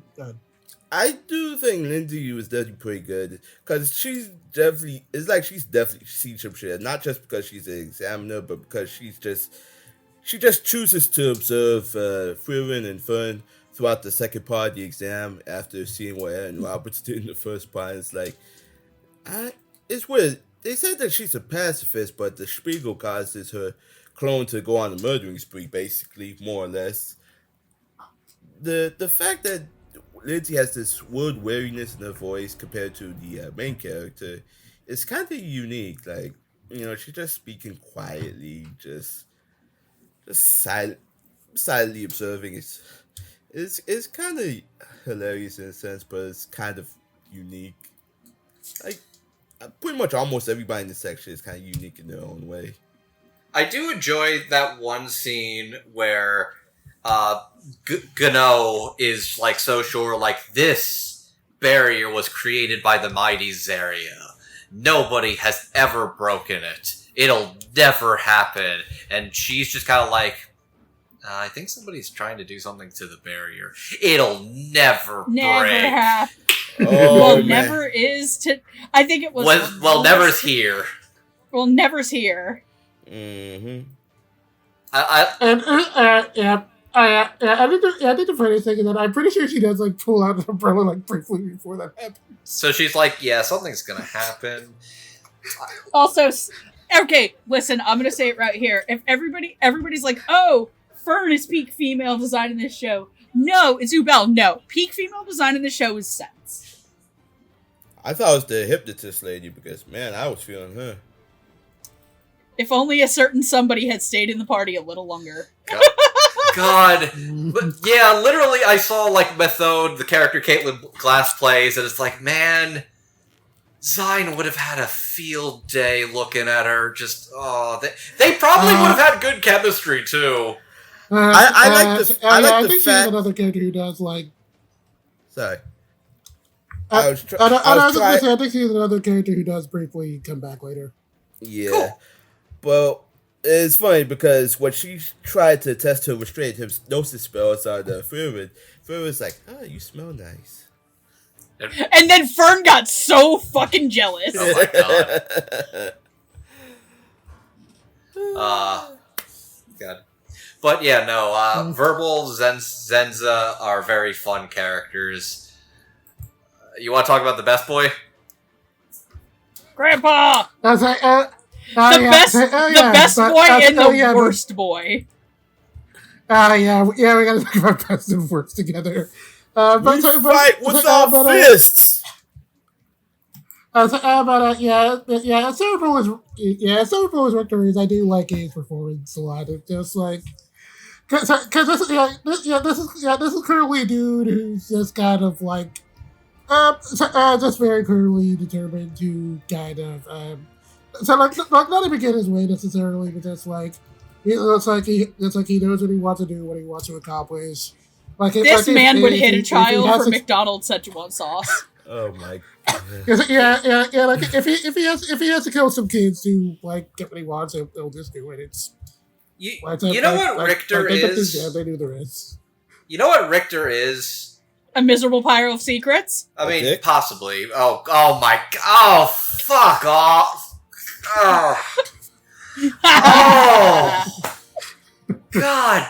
Fucking. Oh.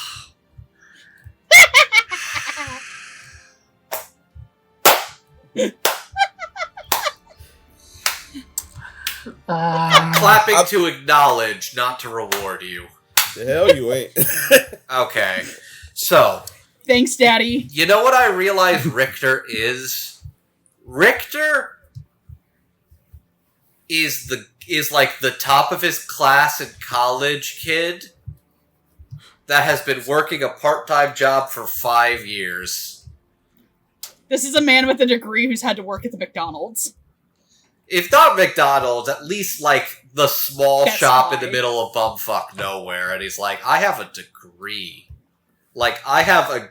He might have a master's, and that's why he's like extra level of like depressed. Because like it's very clear that like being a mage is this proud, noble thing that like a lot of them are very like high and mighty and up their own asshole about, and that's like a whole point of contention with a lot of these people is that some of these mages that are very proud and overconfident lose simple, easy fights because nobody thought, well, what if I don't let you monologue your cool magic spells? What if I just throw a rock at you? What if I just say I slept with your mother? What the What? You know, like an internet argument. Oh. And somebody's giving you a monologue, and you're like, "Cope and seethe, I slept with your mom." God, I'll take that over the other thing. God, you know some Cope and motherfucker has Cope some... and seethe, I've slept with your dad. You know some, like, motherfucker has, like, some insane opinions about age of consent laws if they're going at you like they're talking like Sephiroth. Yeah, it could be worse. They could be talking at you like Gaius Van Belsar. Where am I going with this? But yeah, Richter. Getting back on topic, I think one thing that's kind of interesting about him that I think that Denken does briefly say is that as despicable as this guy is, like in a weird way, he's also kind of hard to hate for some reason. Like that's the thing I realized. I feel like he just kind of gets this one. I feel like it's just like you get this guy. In any other shonen arc, this guy would be the asshole. This would be the dude who would get his ideology challenged and demolished by the plucky, bright, young-haired shonen protagonist. He would get his... This man would get his shit rocked by a 12-year-old. This man would get his shit rocked by a 12-year-old in any other arc and would basically be like a magical racist. But no, he's just magical Squidward. We're just determined to break each other tonight, aren't we? He's just Squidward. Do you think this man would get the other mages who did the test around you to perform in the Bubble Bowl? Oh my god. Like, that's what I think is funny, is that Richter... Also, shout out to Ian Meadmore, is that he's a dude who's been around for a while, but definitely does not get as much flowers or as recognition as some other people. He's really good. He's really good as Richter, especially. I want to say my favorite Richter delivery is when, Fern has her staff absolutely destroyed at one point. Demolished. Like, she gets slammed into a wall. I'm pretty sure that if, she wasn't Fern, her spine would be broken. But there is this moment where she and Frieren had fought because Frieren didn't see the value in the staff that she had because she doesn't understand that it was the last thing that Heiter ever gave Fern, and Heiter had raised Fern for a decent amount of time with Frieren. And Frieren goes, in Ian's delivery, when Frieren tries to leave with the bag of scraps, it goes, just because I said I wouldn't, I never said I couldn't, fix the staff, and he does it. And later on, he just comes back, and in this, disheveled Walmart manager voice, just kind of go, in, the most natural disheveled Walmart manager voice, just goes, I could have just, I I wish that your boss wasn't like as soft-hearted or something. Because I would have made so much more coin had she just bought you a new staff. Mm-hmm. I also just love that, like, I think him, Richter, Lanfan, and Denken are a very fun trio because they complement each other in interesting ways. Is that he's kind of cynical and, like, tired, but he's a good dude. And I love how he's just kind of LARPing like he's a much shittier person than he is. And Denken's just like, I know you. I was you. I've been you. You're not as heartless and menacing as you think you are. Stop being so full of yourself and let people be nice to you. And then Lafan's just like, please excuse him. Grandpa can't read a room. Okay, this relationship is getting strange between you two. And I'm like, it's genuinely really cute. It's genuinely really cute that Lafan just gets adopted by Denken. But no, you know what? Fuck it. Welcome to Old Man Yowie. What? Yeah. And on the Denken and Richter can be Old Man Yowie. You know what? I'm just going to acknowledge it just for the sake of acknowledging it. I understand where you're coming from. Thank you, Jamal. I'm not sure I agree, but I see the logic. I respect your game, but I do not choose to acknowledge it. I respect your game, even if I choose not to play it. Anyway, I do think Ian Meadmore does play Richter's naivete very well. That complements Denken's experience in the field. I don't get to hear Ian often, let alone talk about him, because I think the last time I talked about him was Kimono Michi, and yeah. Was the last time I talked about him 91 Days? Oh my god, it might have been. Oh, was he one of the leads in 91 Days? Oh yeah, he is one of the leads in 91 Days. He is like the main bromance enemy of Austin Tyndall's guy. Listen, I have not finished 91 Days since I tried to watch it with my mom when she was drunk one Christmas, and I still don't know what the fucking thing with the lasagna is.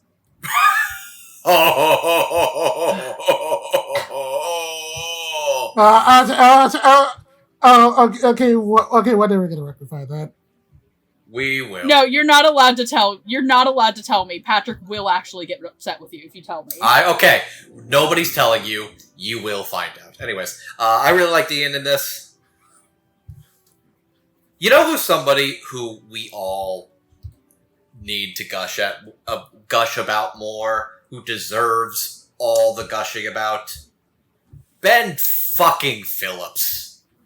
The voice of everyone's eternal baby girl, Shiraishi. God. He is like a lovely old man voice, but also got like that right level of... Denken has grown up to a ripe age where you can tell he has done a lot of growing up. Yep. Yeah, so I will say, having heard the Japanese version, I will say the same performance was actually a little, not even a little, like the voice there was like a lot deeper than what Ben's doing.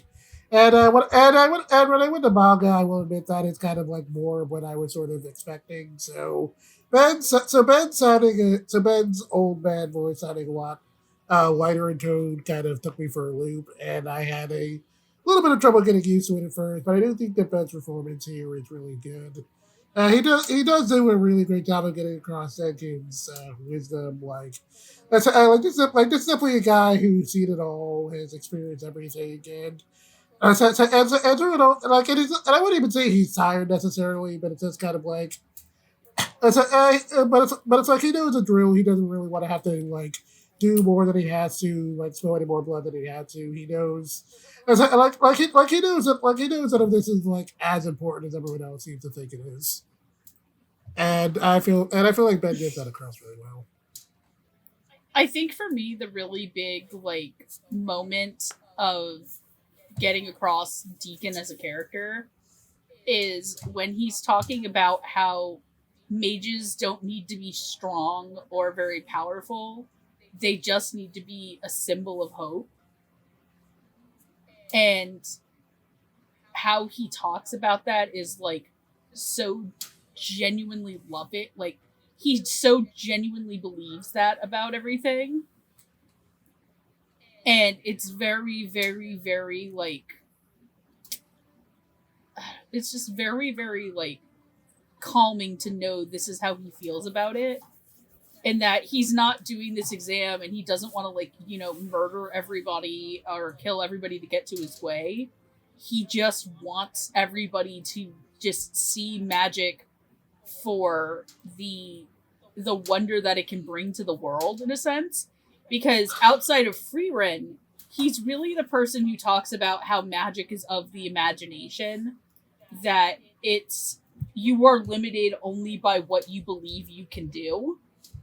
And he doesn't do that in a way to, like, bring everybody down or anything. He's like, no, appreciate magic for what you can do and the experience of it, not just because you can do it to blow up a bunch of people. And Ben has this very, like, fatherly, grandfatherly, like, tone in his voice that I don't think I'm necessarily used to hearing him yet do. Because I've heard him be in a lot more comedies and drama, and the other big kind of show that he gets to show off his dramatic chops in, I'm not necessarily a fan of the material for it, and I think it's far weaker than what Deacon's arc is. And I genuinely love that this exact moment for him, where, for me, everybody's kind of like the best Deacon moment in where he's like, well, I'm out of mana, I'm gonna fucking punch this dude. I'm gonna give him the old Long Island special.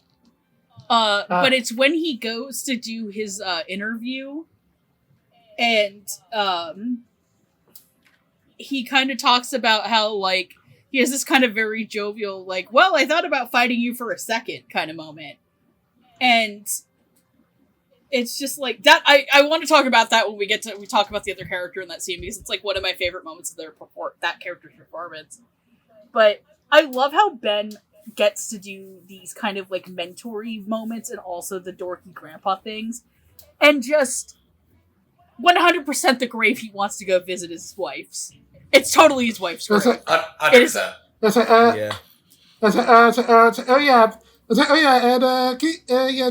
Keep an eye on that. That is probably going to be very important in season 2. That is probably going to be the major story arc for that season. So, yeah. Excellent. That's Yeah, gonna be fun. like, If there's one others. Oh, no, go ahead. I was gonna say, if you wanted to go first, I also love the scene where he talks about how magic was for when he was a younger man. Yeah. The one thing I was just gonna say was that, like, the one other thing I really appreciate about Denken as a character, since you're bringing up him kind of being a mentor, I feel like in any other show, in any other shonen series, he would be like the one major character who fails to kind of, like, help passing torch on to another generation in some way or something like that. No, Serie still sees it. Like, no, he still got some fire in him. Even though he kind of thinks he's gotten too old for this and doesn't think he has too much left in him, so he still has some potential, and I think that, and I found that whole bit really fascinating, and I think that's part of why I really like this character. I also like, just as a show, that despite him clearly being an old man, like you said, like, I think if this was like a really, like, a basic fantasy isekai, or like a more basic fantasy, Deacon would have totally died in this arc. Oh, absolutely. Probably, yeah. I do like how Ben just takes different approaches to different sides of Denken, from the calculating side, where he is party and tried to steal the stealer from Frieren and her crew, to the noble side, when he talks about how magic has been different the last 50 years, to where once you admire as a hero, you be persecuted by the same people who once admired you, to, I guess, the humility side of him, when he's talking about he wants to become a first-class mage officer to visit his wife's grave, to cherishing the good times they had together, to where they tried to find this restaurant in Richter's neighborhood that he and his wife used to eat at, and everybody came up to, I guess, have a celebration after the first test, and I thought that was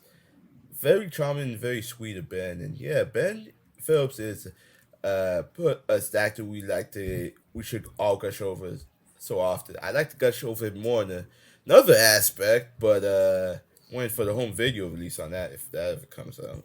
So Yeah, Denken, Ben Phillips, genuinely incredible. Definitely one of the best new characters introduced in this arc, and just damn good actor. Okay, so moving on to our next batch of characters. We've got some folks with some story and history to them. Most are like basically all the great deeds happened in the past and have kind of helped to shape the setting of the story in some way, whether they're still alive to shape things or have since passed on. So I kind of dubbed this section the Shadows of the Past because I couldn't come up with anything more creative. No, I think that's a solid descriptor for this group of characters. Yeah. They're all legends of fame and or infamy. Mm-hmm. So anyway, we've got Flamme, Serie, or the Guillotine, and Craft the Monk. Flamme is Frieren's master, who lived over 1,000 years ago, and in her time was responsible for helping to spread the use of magic to where it is today, and is now only ever known in legends as a great mage. Serie is Flamme's master, and an elf who has lived even longer than Frieren and presides over all the mages in the kingdom. Or the Guillotine is one of the 7 States of Destruction, who serves the Demon King, and when her forces try to feed on a local town, Frieren and the gang kind of end up facing off against them. And lastly, Croft is a mysterious monk who Frieren and the others meet on their travels. And there's another elf who has lived longer than Frieren and seems to have been a great hero in his own right, but one whose legend was lost to time. So, playing Flamme, we have Lydia McKay. Playing Serie, we have Anastasia Madhouse. For the Guillotine, we have Corey Petit. And for Croft the Monk, we have Orion Pitts. Lydia McKay has played his characters as Madame Red and Black Butler, Yoko Honda in Fruits Basket 2019, and Old Deer in Fairy Tale. Anastasia Munoz has played his characters as Abby Kino in Concrete Revolution, Quaid in Death Parade, and Coco Hekmatier in Jormungand. Corey Petit has played his characters as Megu, Suzuya in Asteroid in Love, Hibiki in My Home Hero, and Sawa Sugimoto in Fugeki Shoujo. Lastly, Orion Pitts has played his characters as Shin Plus in AM Driver, Dog Harbor in Blood Blockade Battlefront, and Let the Build in Sacrificial Princess and Kick and Beast. So, I was to say, go ahead, you first, I guess. I was just going to say, like, 2 of these characters, I think there's going to be a lot of interesting discussion to talk about, but could probably just rope in Croft and Aura together as we're discussing about them. Neither is in the show for very long, but they do have a bit of presence, and Croft feels like a character who's probably gonna come back at some point. So I would say they definitely have a lasting impression. Even the one I'm genuinely amazed has such a lasting impression. yeah. Because, okay, let's go to Croft first, because Orion Pitts is definitely one of those dudes who's been around, fittingly enough, a lot longer than we think. I could not tell that was him. First. I couldn't either, but Orion's like a dude who's definitely got a lot of, like, he's got a very good vibe to him as Croft, and Croft is just kind of a chill, good dude. Yeah. Who's also jacked. Oh yeah, that man is ripped. I love the fact that he's just spooning with Stark. Is that the thanks I get for warming you up with my body heat? See, I love the fact that Stark isn't even upset. He's just like, damn, dude. Just, game respects game. Game respects game. Just like, I think genuinely, as much as the episode where like they spend the winter with him is really good, it's, to me, what really stands out about Orion's portrayal of our good muscly monk man is when he comes across Ubel. Yeah. Oh yeah, that scene is great. Like, immediately he understands what she's about. It's like, yo, bitch, what the fuck?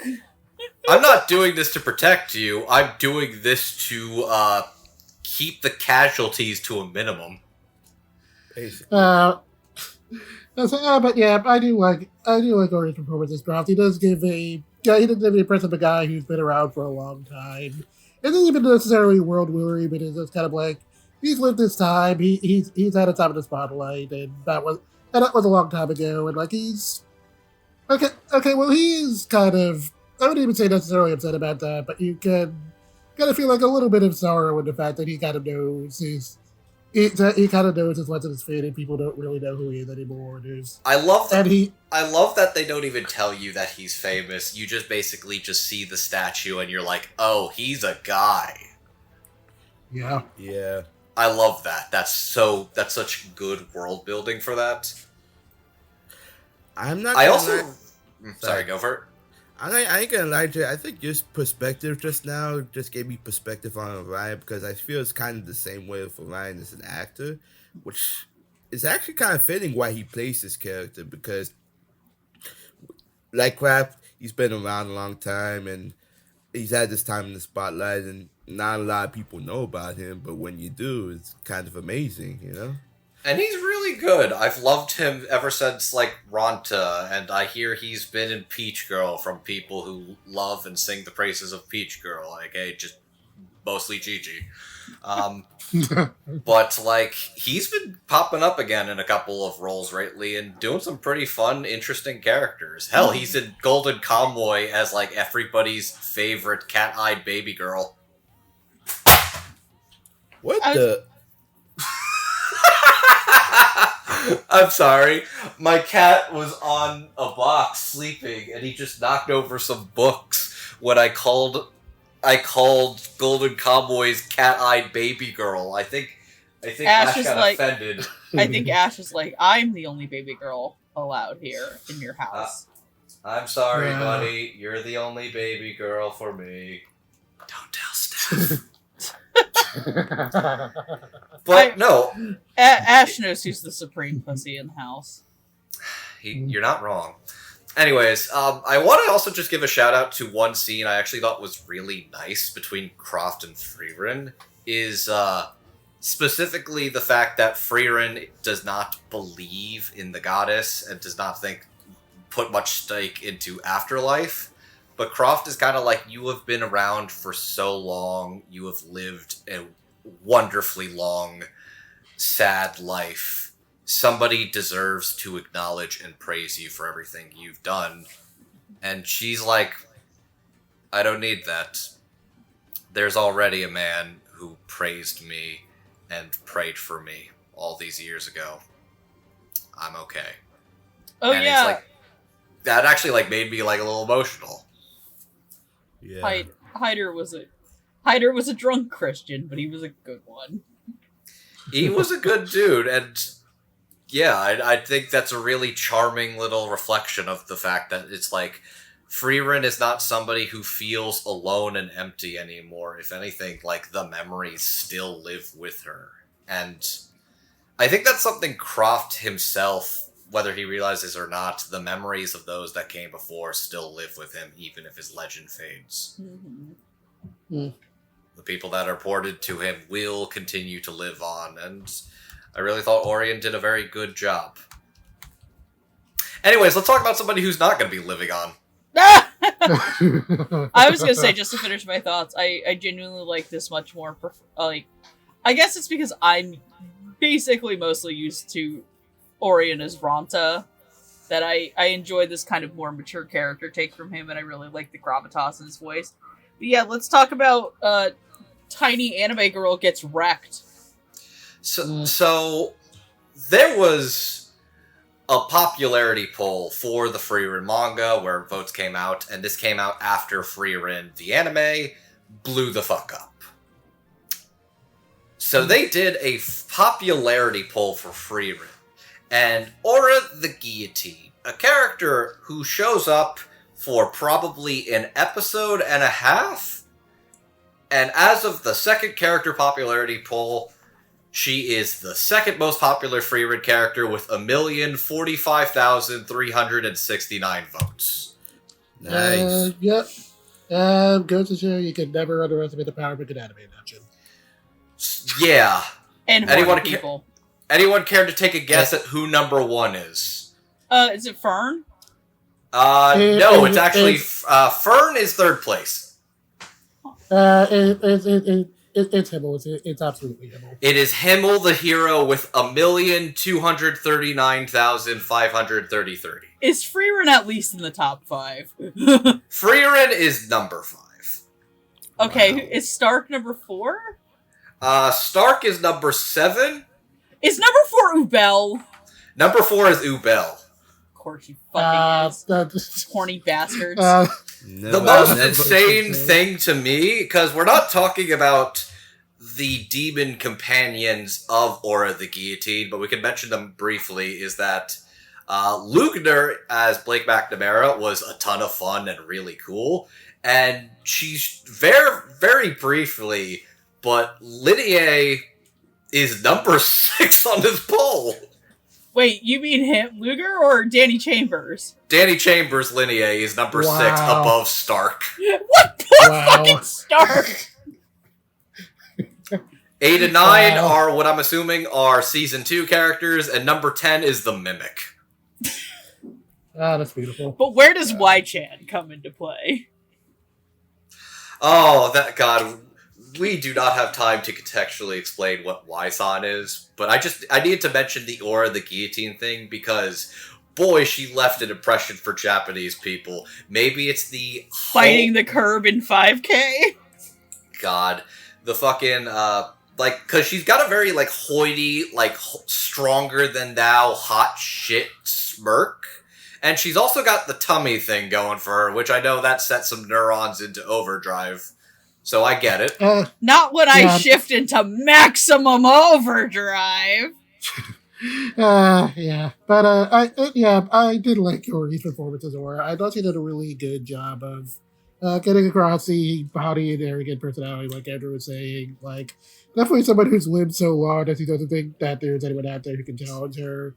And Tori gets that confidence across really well. And I also kind of liked her initial exchange with Frieren when they're first getting ready to fight. Because there was one line in particular that was really fascinating. Ooh. And something that was a really good touch for the dub script, which is where she's wondering why Frieren is so honoring Himmel's wishes. Because as she puts it, Himmel is rotting in the ground.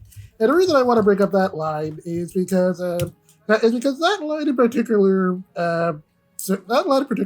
got a lot of traction on the internet. So much so that there were actually Japanese fans who were praising it. So the entire Aura the Guillotine fight in English was viral in Japan, but the phrase "Himmel is already rotting in the ground" is such a very good, disrespectful way to talk about Himmel.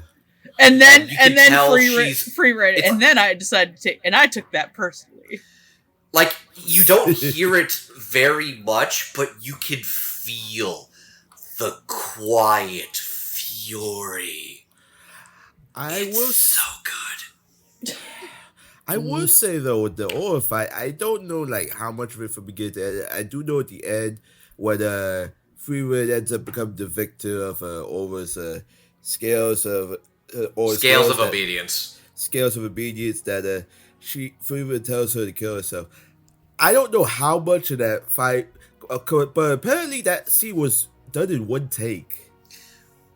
I thought that was really impressive. And just to clarify, Jill directed Frieren's actress for that scene only. That's it. Okay, but it's still a very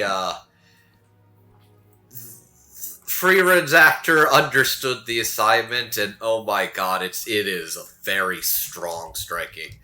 Because Frieren is a very noble, world-weary person, but she's fucking scary. Okay, I also want to talk about how, I think everyone's kind of said, a lot of good things about Corey, and I've genuinely really liked their work since I heard them in Kageki Shoujo. But just, I love when Aura is, getting ready to, pull a Marie Antoinette and off with their heads. How pathetic Corey makes Aura sound in that moment. 100%. Just like this demon who's like, I could murder everybody and their mom.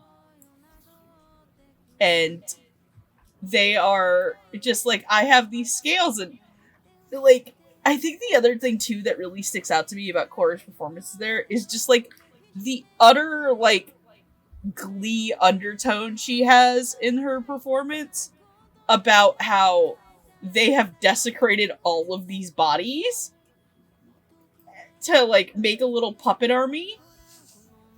And it's just like it's like, tee, I'm such a stinker, but malicious. So God was like, okay, I was the person who hadn't finished the show before recording. Like, I knew of, like, what happens, but I hadn't actually finished it because I was waiting for this. So, like, I didn't know how metal the scene of her cutting her own head off was, especially hearing her say, like, you can't do this, like, and watching Frieren walk away as you get the POV shot of her head lopping off and hitting the ground. Oh, the POV shot is so good. It's so good! That is peak animation! Fuck off! That's so good!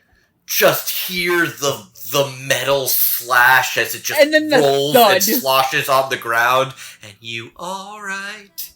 Can you hear me? No, Corey's like is really up and coming since Kageki, and this is genuinely for like an episode and a half. Absolutely, she kills it. Oh my goodness! Just like Frieren killed her. Damn right. So yeah, and also of course, just quick shout out to Blake McNamara and Danny Chambers as her demon party, and I guess also Kieran Flynn too as the guy who got choked the fuck out. Yeah. He was just hanging around. I love how it's like, oh no, I'll never be able to cut this. Really? That's all it took to get your guard down? Ubel would have destroyed him in 2 seconds. Oh, absolutely would have vivisected him to hell and back. Ooh. But no, I liked Corey a lot. I think if I had one, not even like necessarily great with the show, just something that like a little like I'm not totally sure where it's going. It's just like how that entire race is treated. Like I don't know. I feel like fantasy race metaphors are always kind of a weird thing. You can never super tell where some of that stuff is going. Mm-hmm. But I do think it's kind of fascinating that the way they're depicted, it's just kind of like a thing of them not comprehending human emotions, which is which I think is pretty fascinating. I mean, Story does go to some pretty interesting places with that. I'm glad to hear they go a little more with that, because honestly, like, I was incredibly fascinated with the little demon child that's played by Brittany Lauda, and it's like, they're like, you do not feel things, you do not understand things, but the reality is, they can understand, they just understand in a different way. And her understanding is, well, I took that woman's child away.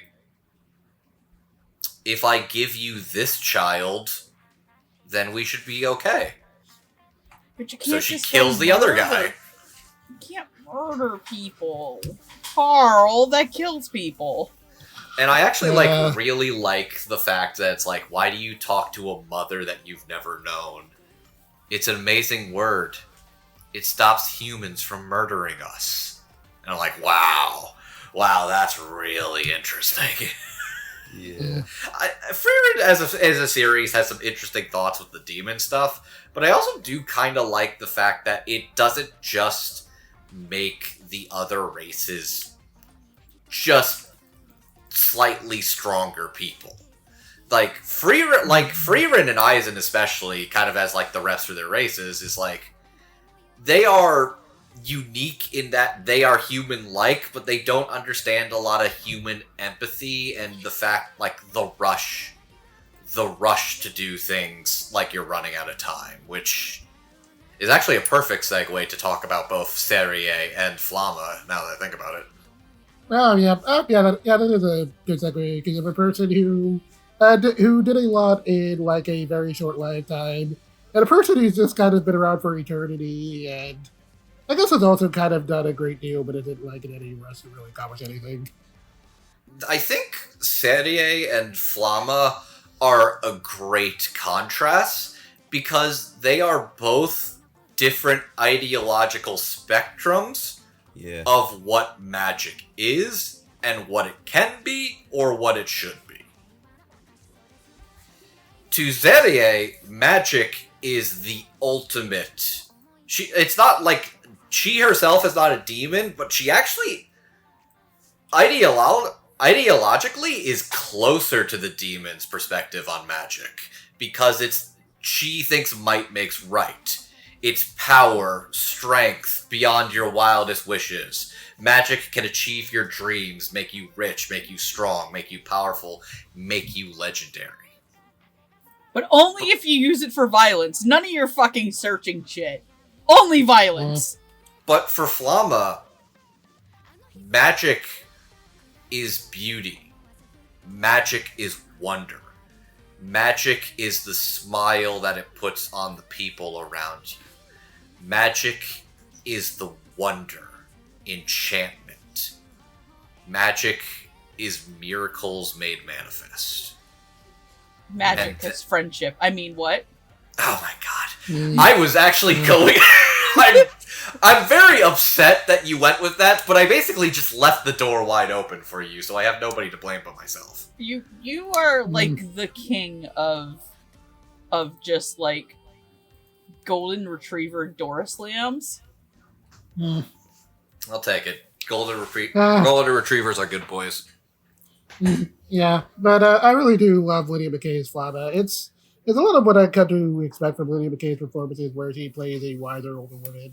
Yeah, and she does a really great job of getting across Flamme's lifetime experience as a mage and a lot of her interaction with Frieren and teaching her everything she knows. And I also liked it while a lot of what we see between her and Frieren in flashbacks is her teaching Frieren how to fight. I do like that she also has a good read on how Frieren is, and on how bad Frieren is at kind of misreading her own emotions. And how, like, even after her death, she's kind of trying to encourage her to change her way of thinking. I kind of love the fact that, like, Flamme is this legendary figure larger than life that is completely lost to time. But Frieren remembers her as she was, who was kind of this, like, weird lady, but a very kind-hearted person that genuinely wanted to change the world. And she did. Oh, sorry. I was gonna make a joke. No, go for it. Red hair takes in strange orphans. Welcome back, Kyoko Honda. Okay. I mean, you're not even wrong.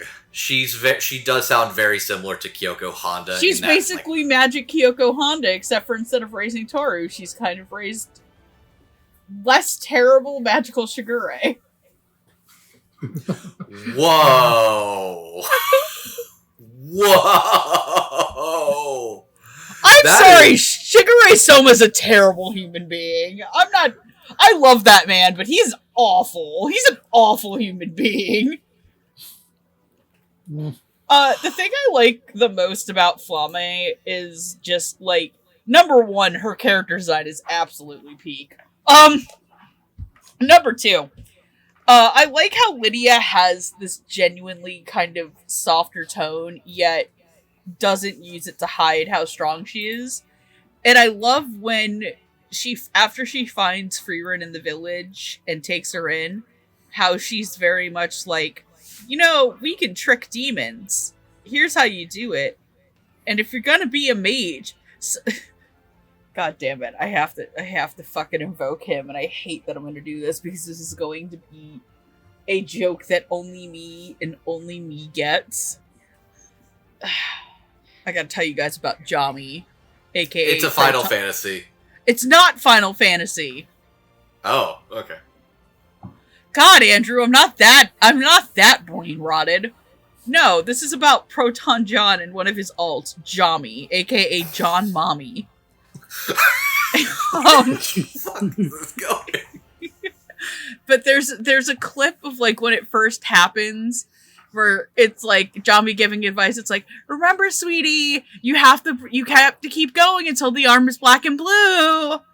And like for some reason, I can just imagine that. But remember, sweetie, you have to hide your mana because the demons can't perceive it. Like, the whole idea that, like, the fundamental, like, the way that Lydia's voice has this sense of just, like, understanding and, like, gentle yet firm ways to murder the enemy. Chef's kiss. And I genuinely enjoy, too, the fact that she sounds far more mature in her tone than Anastasia does as the much older Serie. Because as Frieren describes Serie, she is a child. This is the pettiest, shortest motherfucker. She's great. She is a certified hater. She is Kendrick Lamar level hater. Ooh, you're so right. Like, bans Frieren from every Magic consulate building for 1,000 years because she got fucking outsmarted by her apprentice's apprentice. She's literally just kind of mad that, like, Frieren broke her trials, and it's like, you have no ambition, you suck. Frieren, yeah, but cope and seethe. It's like the just weirdest version of timeout you can imagine. I don't know. I don't know. The fact that it's 1,000 years specifically just kind of making me think like 1,000 Years Dungeon. What? 1,000 years dungeon? God, yeah, that's pretty accurate. Yeah, no, I liked Lydia's maturity in contrast to Anastasia's immaturity, which I find Serie is a genuinely really interesting person, because she may be a brat and she may think the true power of magic is like power, authority, and just becoming a legend immemorial. She values the people she lets in, even if she doesn't say it. I do appreciate the bit where we find out that she actually does remember like each and every student she's ever had. She remembers all of them, and like one of the things I really liked at the end, it's a very short moment, but the concept of Lerne, which is Kent William being like her first student, the first class mage, and that he is effectively somebody who is stronger than Frieren. In theory, he could take Frieren. But nobody will know him. He doesn't matter. Because he grew up in a time of peace, prosperity, and a world in balance when he is a man built for war and conflict. He is somebody who should be a legend, but he is just another name. That's where my favorite quote in the whole show comes from. Oh, yeah? Yeah, that's where it is. It's what she says to him after, and I looked this up so I could get this perfectly correct. It is after he shoots her and wounds her. It's mages who only know how to fight are simply horrid at the softer things. I.e., instead of taking out his inadequacies and violence on other people or her for what he perceives. And in a sense, this also applies to Serie because she is also a mage who only cares about war, or a mage who only cares about violence. They do not see in each other what they need to. They don't have a healthy relationship. They very much have a way that he believes he is too inadequate and was born in the wrong time, therefore he has to become this mage of infamy and kill Frieren. But he probably wouldn't feel that way if Serie actually, like, you know, was open about how she felt about her apprentices. Because even one of the things that I really like about Anastasia's too is that it's her delivery of when she's talking about how no student has ever lived up to her expectations. That they've all failed her in a sense because they're not the people in history that, you know, did everything that was big and would kill everything. And yet she still loves and adores all them. And if she wasn't such a petty little bitch, and I say petty little bitch as opposed to, you know, an elf who doesn't understand things, because it's very clear that Seire understands what she's doing. She's just an asshole at times.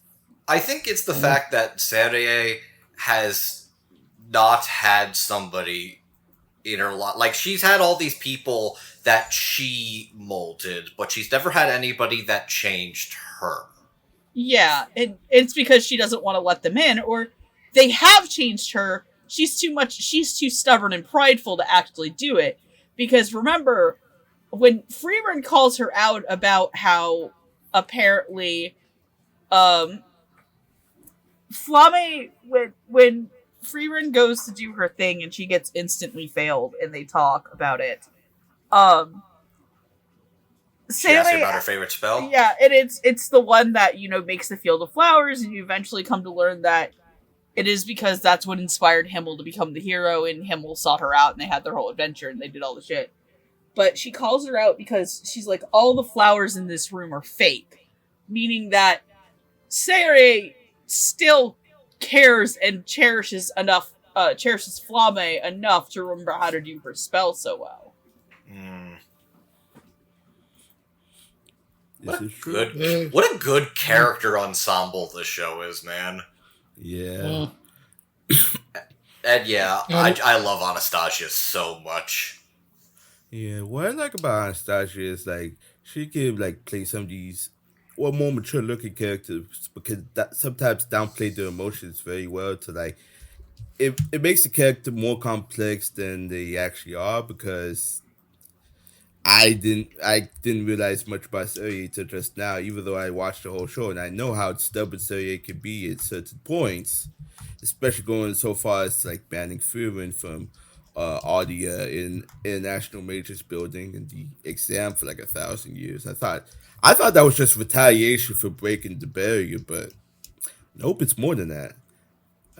It's especially complimentary to Lydia's Flamme, because Lydia, I definitely see her playing a lot of these adult type characters, and she can be very soothing, but still has a bit of a hard tone in her voice that you realize, you know, she's stronger than she looks.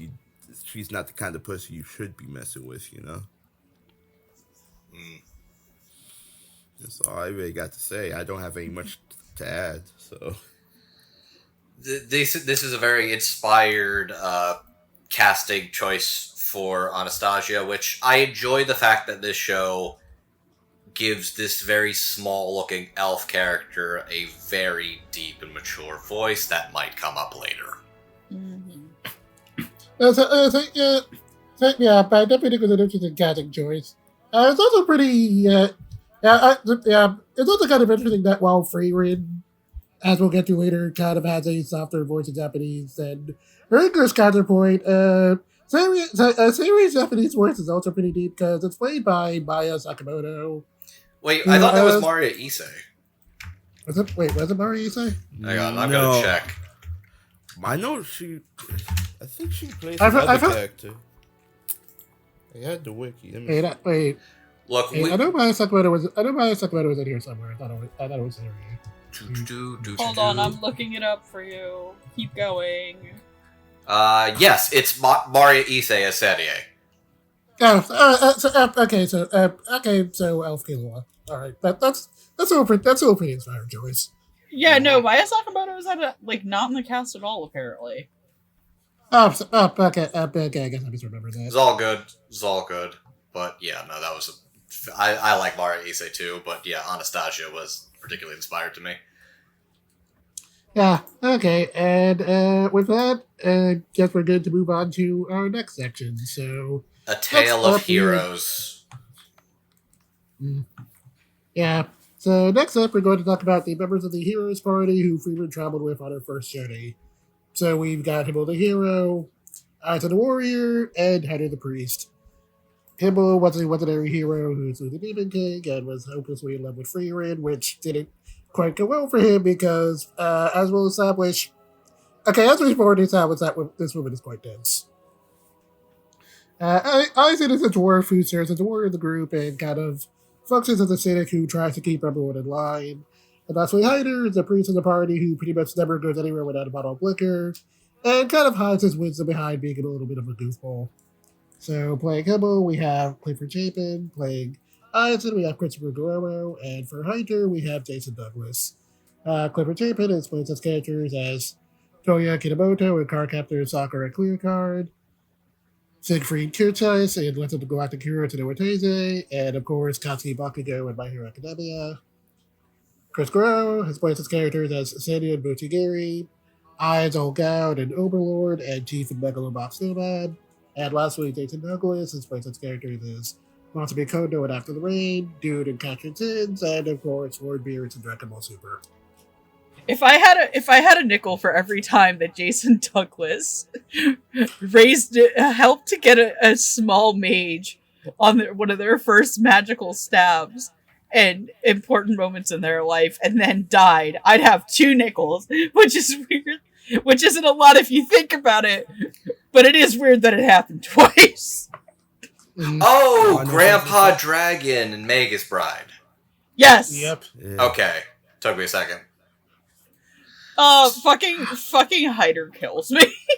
Heiter is Yeah. great. I love him so much. He does a really good job of making him come off as a very kind of kind and friendly uncle. Like, not quite as mature a person as Himmel or Eisen, but you can tell he's good at knowing how to read people, and Jason gets that across pretty well. Like, especially in episode 2, where Heiter basically long cogs Frieren into taking Fern on as an apprentice. Yeah. I thought that was a very good reveal, where it's like, hey, I'm dying soon. I need somebody to take care of her. Well, the way she is now, she'll only slow me down and get in my way. Well, I guess she's strong enough now. Homie, my liver giving out. So, I think what attracts me to, like, Heiter as a character is the fact that, like, he is a person we see over the course of his entire lifetime, and he is, at his core, the same person.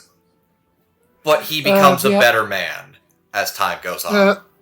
That actually brings me to what is actually my favorite line of the entire show, which is a flashback he has with Frieren about about him wanting to receive praise when he's dead because of all the work he's put in as an adult, and how Frieren thinks he's already become a proper adult, but Heiter doesn't feel he does because, as he puts it, he still feels like a child, and he's just been pretending to be an adult his entire life, and will probably continue to do so until he dies. And that stuck with me because I feel like that's kind of like I feel like that resonated with me a lot because that's kind of how I felt a lot through adulthood. Just kind of a lot of it is kind of like you're just kind of you're just kind of putting on the mask of being an adult, trying your best to be mature in front of other people, but inside you still kind of feel the same you always have, and you're just kind of like, trying your best to balance that. We're all kids at heart, effectively trying to fake and play the part of what we think a good person or adult is supposed to be. And I think Heiter eventually he learns to stop doing things for himself and becomes a person to be there for others. Because the reality is, he stops drinking. They talk about how much of a drunk, corrupt priest he was. He stops drinking for Fern. He's a good dad. He stops drinking for Fern because he knows if he is this drunk, disastrous old man, he can't support this fucking lonely child who was on the brink of killing herself. He needs to be a better person to be there for her. So he drops the bottle, even though he, as a person, is still, like, the core slightly deceptive, slightly goofy character that he always was. And that's really charming. And the other impressive part, especially about like all these characters, and even briefly with Flamme, is they do an exceptional job differentiating younger and older voices. Mm-hmm. Yeah. Jason Douglas does a good job sounding like a pretty, like, spry, like, 30-something-year-old adventurer at the start of the show. Then he's like a little older at the start. And then he's, like, basically, like, a decrepit old man. But the core of his character, the core of what the heart Jason puts into Heiter's performance is there start to finish. And it's, like, genuinely broke my heart with how, like, emotional when he's on death's door is got to me. And even more so the bittersweet reality of that demon in the beginning that places memories of your loved ones to kind of trap you on the road. How that cruel reality of Fern is like, she's stuck there seeing a man that she loved and missed. Which I also love that adorable exchange at the start. If you're not a good girl, I'll come back as a ghost and haunt you. And it's like, so what you're telling me is, if I misbehave, you'll come and visit me every now and then? Aw, she loved him. Yeah.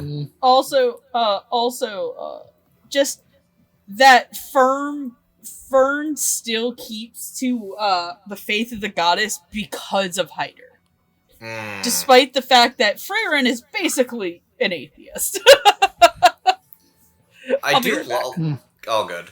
I just genuinely do love, like, what Heiter brings to the party dynamic is that he's a little goofy character and he's, like, a funny drunk for a bit, but, like, he is a person that is better and changed because of this adventure. Because of the people that he has let in and made a part of his life. And I think that's beautiful. And honestly, Jason does a delightful job really making Heiter fully realized for over the course of his entire life, over the course of a couple of episodes. And I think that's incredible. Yeah. Do you have anything with that, Jamal? Yeah, I really like the complexity of how Jason plays this character because, like you said, they match and differentiate between the younger and the older Heiter.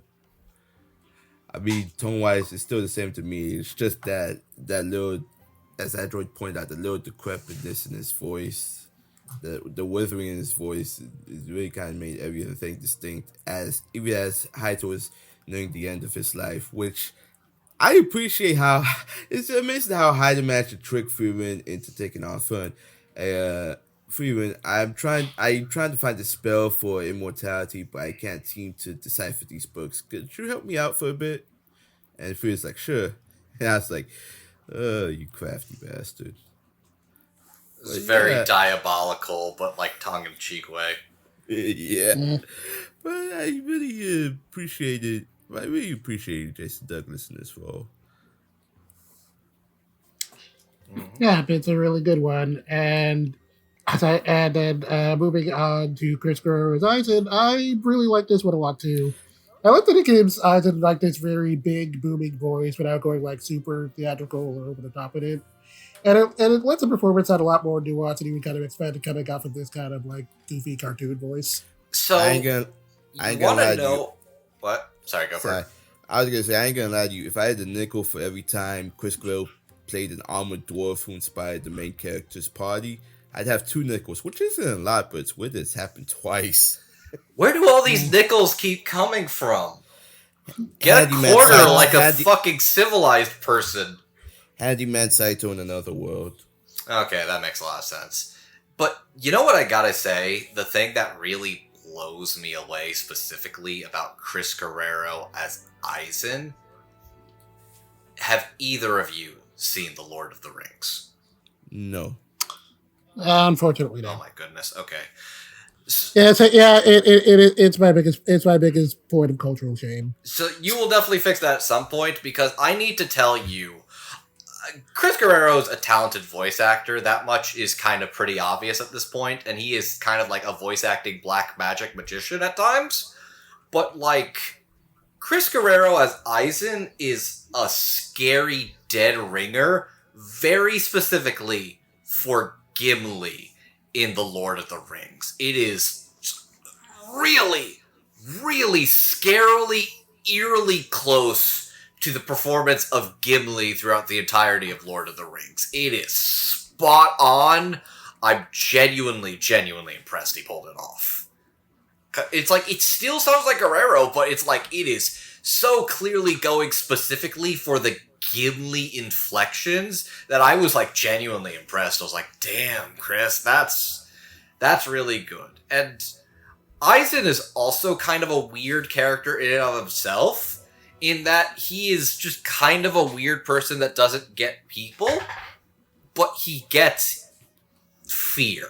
No, I don't even think that it's necessarily that he doesn't get people, because I think he does understand people, as kind of evidenced by like a lot of the interactions he has with Frieren, and kind of trying to help her kind of process everything that happened to him and getting her to monitor it. So I think it's less that he doesn't understand people and more that he's just kind of very driven. Like we've seen a lot of the flashbacks, but like compared to everyone else, he's the one who's the most trying to keep everyone on track. Like, we can't be wasting time. We have to get this task done. Well, he is very. You know what? That's a better way of putting it. Is that he is driven on the task and the journey ahead, and that it's very much he doesn't see a lot of the value in the things Himmel does, and that he doesn't see the urge or the need to really slow down and like just stop and smell the flowers, do all these little side quests and journeys if they're not trying to achieve their main goal.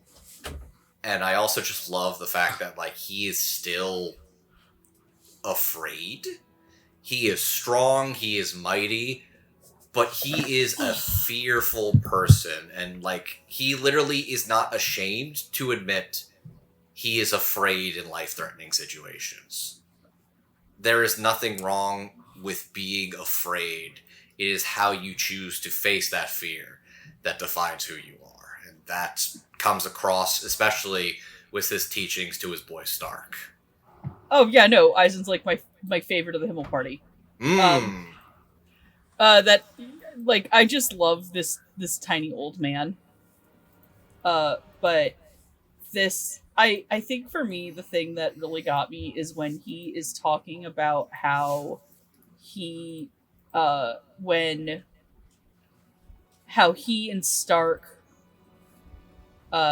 left because he had hit Stark for the first time, I guess, and like really hit Stark to the point that Stark went flying out of his house, and he regrets hitting him like that, I guess.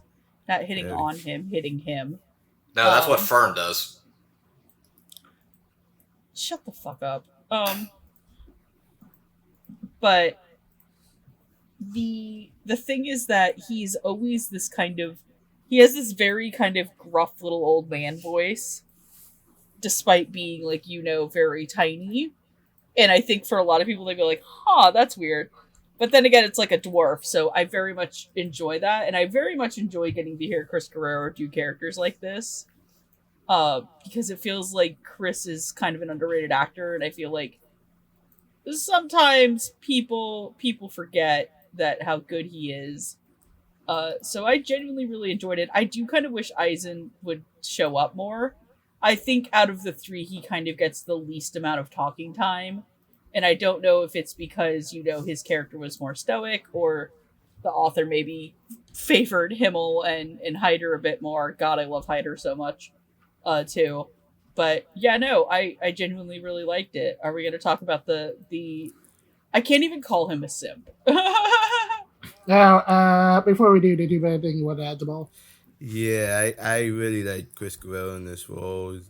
It is, like I said, with Heiter as well, it is something unique that I don't see Chris play often. I do think my turning point with him as well was when Himmel, Heiter, and Frieren gather around a campfire. They're about to face a dragon tomorrow, and him was trying to be inspiring, and he's asking Eisen if he's afraid, and he's like, "Yes, I'm afraid. I'm genuinely afraid." And him was like, "Yeah, me too," because he's just trying to mimic Eisen, just trying to inspire the group, but really, it's better. He says it's better to be honest with yourself going into battle. So I guess knowing really is half the battle. But I really like to see Chris Grail as more of these types of characters. I know he is one in Haruman Saito. That I really appreciate that too. So.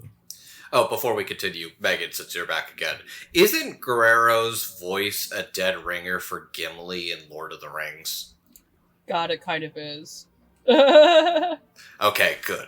Thank you. I feel validated now. Now we can talk about the ultimate baby girl.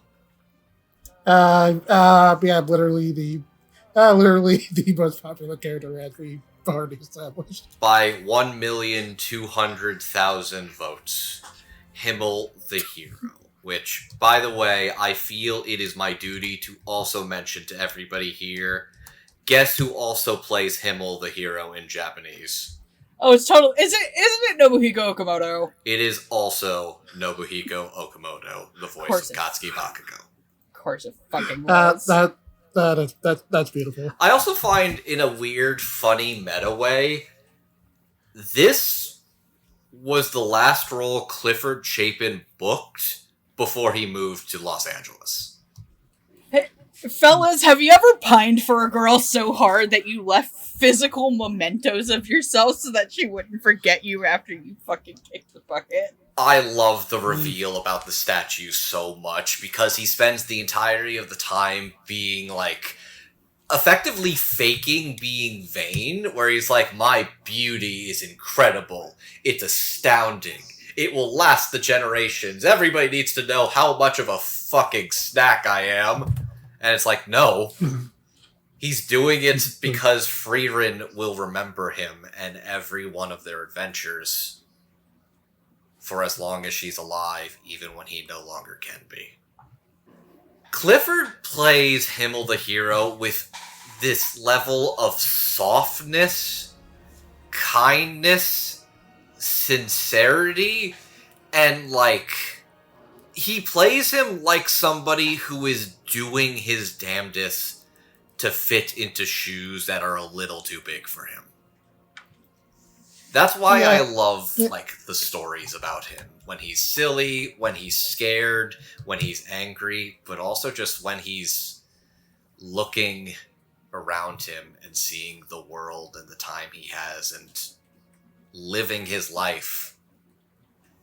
I really do love Clifford's performance a lot. He's really great at just making Himmel come off as aggressively charming, and that's a really good combination of charisma and wisdom that makes it really clear why everyone else in the party agreed to follow him, and Cliff just gets that across really well.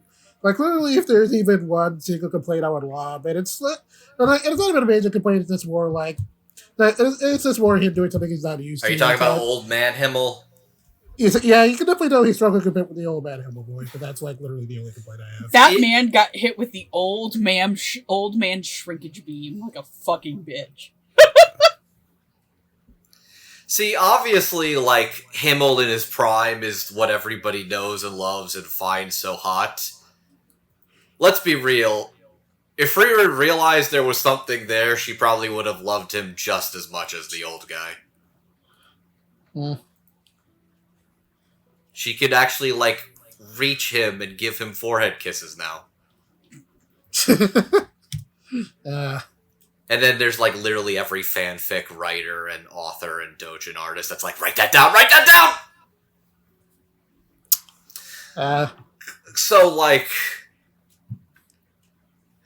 okay, let's just get this out of the way. Y'all fucking ship it too, right? Yeah. Absolutely. I would enjoy a way that somehow they could forgive me, Clifford, for I am about to sin. He knows what we're about. He Yeah, knows but it's still weird. And I want to say this is completely about Himmel and Frieren, regardless of who would ever play them or who plays them in multitudes of other languages. Listen, I need a way for Himmel to get time traveled into the future so that he is there with Frieren and they can have glorious, glorious amounts of sex and have lots and lots of babies. Wow, man. Okay, okay, you know what? I'm not gonna say anything. I'm not gonna say anything. Say it. Say it, Jet. No, Jet. I think I know what he's talking about. No, Jet, say it. I'm a big girl and I can take it. Hit me. I feel like Patrick in chains in that one episode of SpongeBob. Okay, now, keeping it as vague as possible, I will just say there is, like, a very, very, very brief time travel arc. Ah, okay. I thought you were going to shame me for being horny. Okay. No, I wouldn't do that. No. Do you? No, do you, he's not going to shame you for being horny. He's going to shame me for being horny. That's the difference here. He's going to be like, Megan, I love you and I respect you and you can be as down bad as you want to be. Andrew, go in the fucking corner. Put your dick away, goddammit. You know me so well. I know you so well. That's why this episode's so fucking fun. Anything about that, Jamal?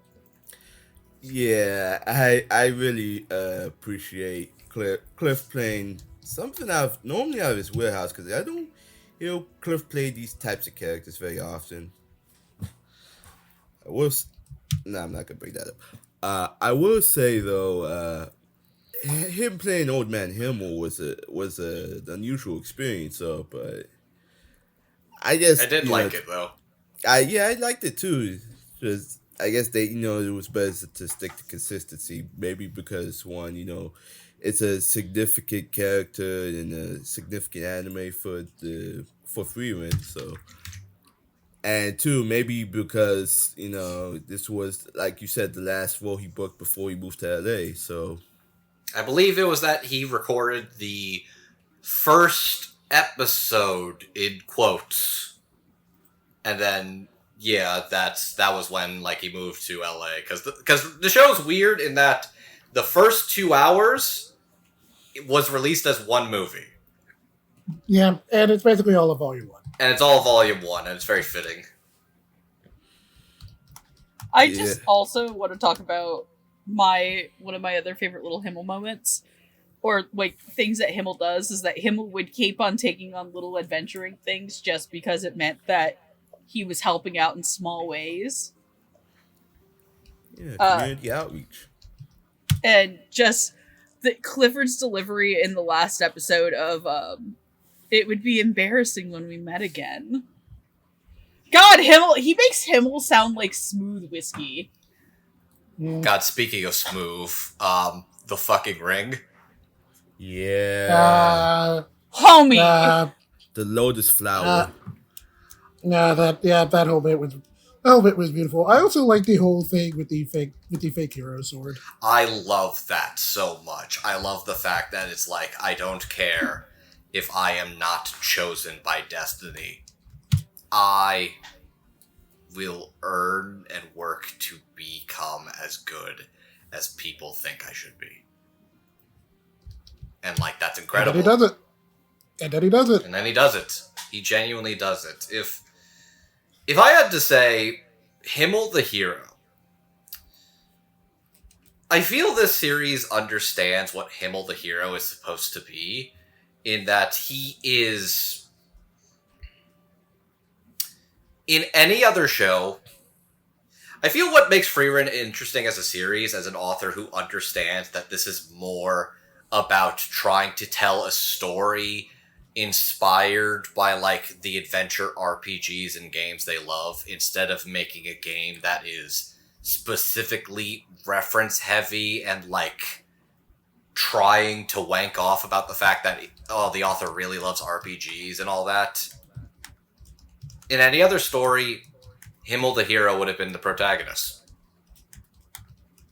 Arguably speaking, when you think about it, Himmel the Hero is the player character. This is a story about the other party members recounting their adventures with the protagonist. I love paralogs. Okay, now that's not even where I was going. When the movie enters and I was thinking, okay, so this is just a very high fantasy version of Persona 3 The Answer. Oh my fucking god! Oh my god, Frieren's just Aegis! Oh, fuck! Oh, now I need the scene on the bench with Frieren and Himmel, and I'm just gonna go in a corner and cry. Oh, that's so good. The show in the dub is very good, guys. If you don't understand, we really like this show.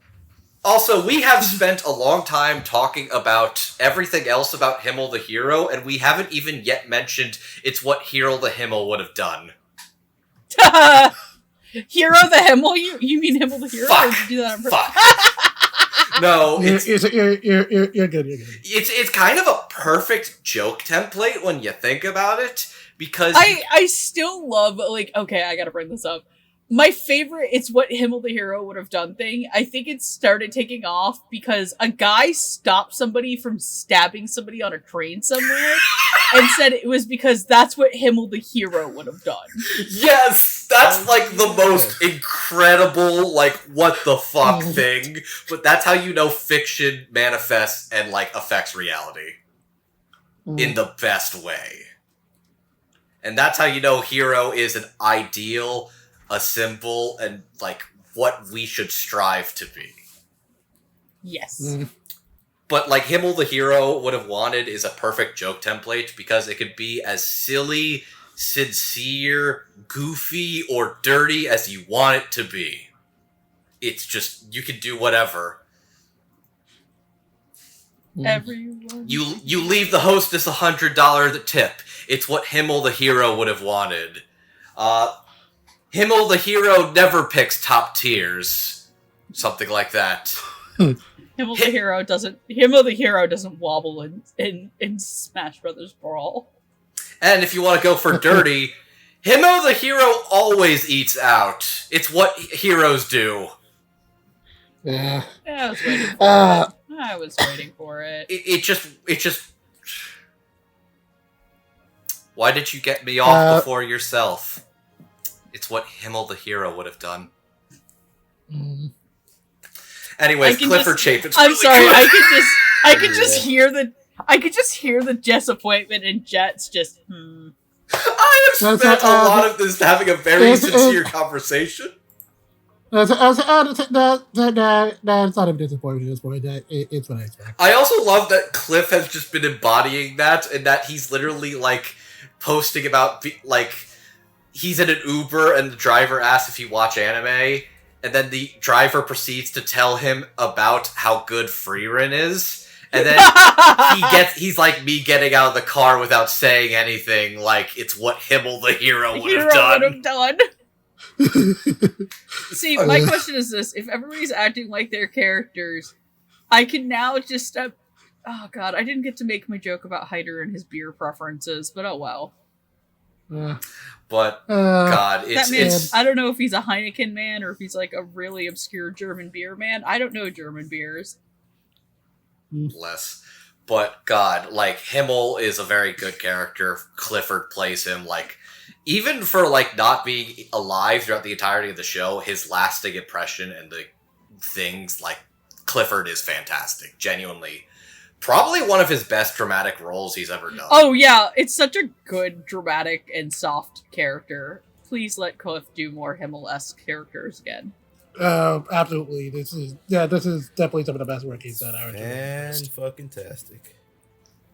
Yep. Also, you know you ship Heiter. Himmel and Frieren. It's okay, everybody. You know you want it blessed. Like, that man, you think you're pining? You think you're patient? This man pined for an entire lifetime, not expecting anything in return. He just was happy to love her and admire her from afar. Pining beyond Journey's End. Also, R.I.P. Heiter, you would have loved the German glass beer boots. Yeah. All right. That's perfect. The glass boots are nice Hefeweizen, you know? Yeah. All right. All right. So I guess that's good for this section. So with that, it's time to come to our final section of the day. As it's time to talk about Frieren's new set of companions and, of course, Frieren herself. So we have Frieren along with Fern, Stark, and Sein. Frieren is a powerful elven mage who's lived for over 1,000 years and once journeyed with Himmel to save the world. Now that he's gone, and she realized how little she took the time to get to know him during their decade-long journey, she set up on a new quest to learn more about how humans spend their time and reach the Revolutionary Relay in order to talk with Himmel.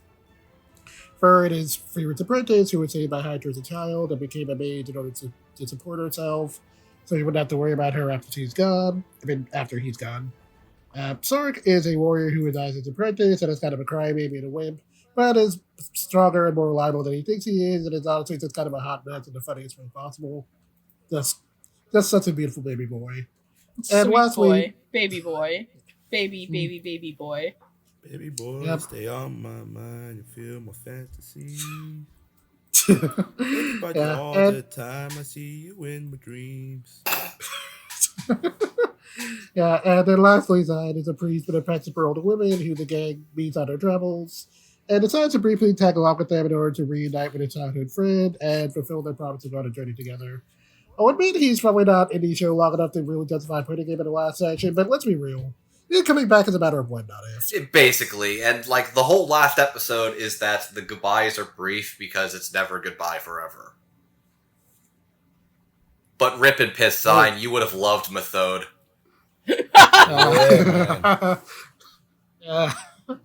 So anyway, playing Frieren, we have Melly Rodak. Playing Fern, we have Joe Harris. Playing Stark, we have Jordan Das Cruz. And for Sein, we have Christopher Wakehamp. Molly Rodak has played his characters as Great Sage in That Time I Got Reincarnated as a Slime, Princess Frieren is Another the Last Witch, and High Elf Archer and Goblin Slayer. Joe Harris has played his characters as Fuka Akatsuki in Fuka, Naho Takami in Orange, and Selena Mercury in Mobile Suit Gundam The Witcher Mercury. Jordan Das Cruz has played his characters as Shoma Akiyama in Hensky, Nobuto Matori in My Home Hero, and Ryo Hoshino in A Millionaire Detective. Finally, Chris Wakehamp has played such characters as Miles Edgeworth for Ace Attorney, Sylvester in The Sense of a Bookworm Season 3, and Yako Sensei in That Space Book of Friends. I'm just going to say this right now. I'm going to say we can talk about Sein separately. We can talk about Frieren separately. Fern and Stark are a packaged pair. Okay, that's fair. These two characters are in love, and that's everybody's problem. Yep. So on that note, I guess we can start with Sein since he is in the show the lead out of these four. I love Christopher Wakehamp. My God. Get this twisted child away from me! Someone please take this twisted child away. Poor man he just wants to live a good life with a nice, bustier, older woman. Just the cruel irony of like, hey, you like older women. I'm as old as they come, sonny. And he's just like, it's not the same. It's not the same. I feel your pain, buddy. I feel your pain. But I really like Sein as a character, especially because he's a good contrast to Frieren, and a good character for Frieren to meet. Because as the story shows, she lived her entire life thinking it was too late for her. She thought, I've spent too much time, I've wasted too much time, I've done nothing with my life. Why should I do something now? And Himmel basically realizing it's never too late to change your fate, to take control of your life, and do what you really want, and seek out what you really want. Yeah, Sein is honestly probably my favorite character in the show because, there's a lot of really mature characters in this show, and a lot of characters I feel like you can relate to as an adult, but I feel like Sein is by far the most relatable. because I feel like if you're the kind of person who's kind of feels like, oh, like there's this thing I want to do when I was younger, but like I feel like I'm too old for it now. I've kind of lost my chance. I have to be content with where I am now. Like Sein feels really relatable. That Oh, 100%. It's a genuinely, like, realistic portrayal of that, and even though it's sad that he's not in the show right now, or he's not with the party right now, you can smile knowing he's not idling by doing nothing in a town that's just making him kind of sad and lonely and miserable. He's seeking out what he wants. He's going after his old friend. He's seeing the countryside. He's on a beach at the end of the show with a busty woman with an umbrella. It's like, you know what? What if it is it me or is that woman Caitlin Class? God, if that is Methode, like, I will... Good on you, buddy. Good on you. Good job, Sein. Yes, I love Chris's... I will ship characters that have never interacted in canon because fuck you, this show has good shipping fodder already. Mm-hmm. Anything can become a good ship if you try hard enough. But, like, no, the other thing I really like about Chris's performance of, Sein is that it's so...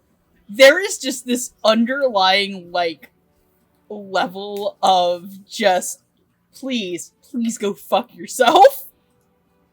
Like, it's so snarky underneath at times.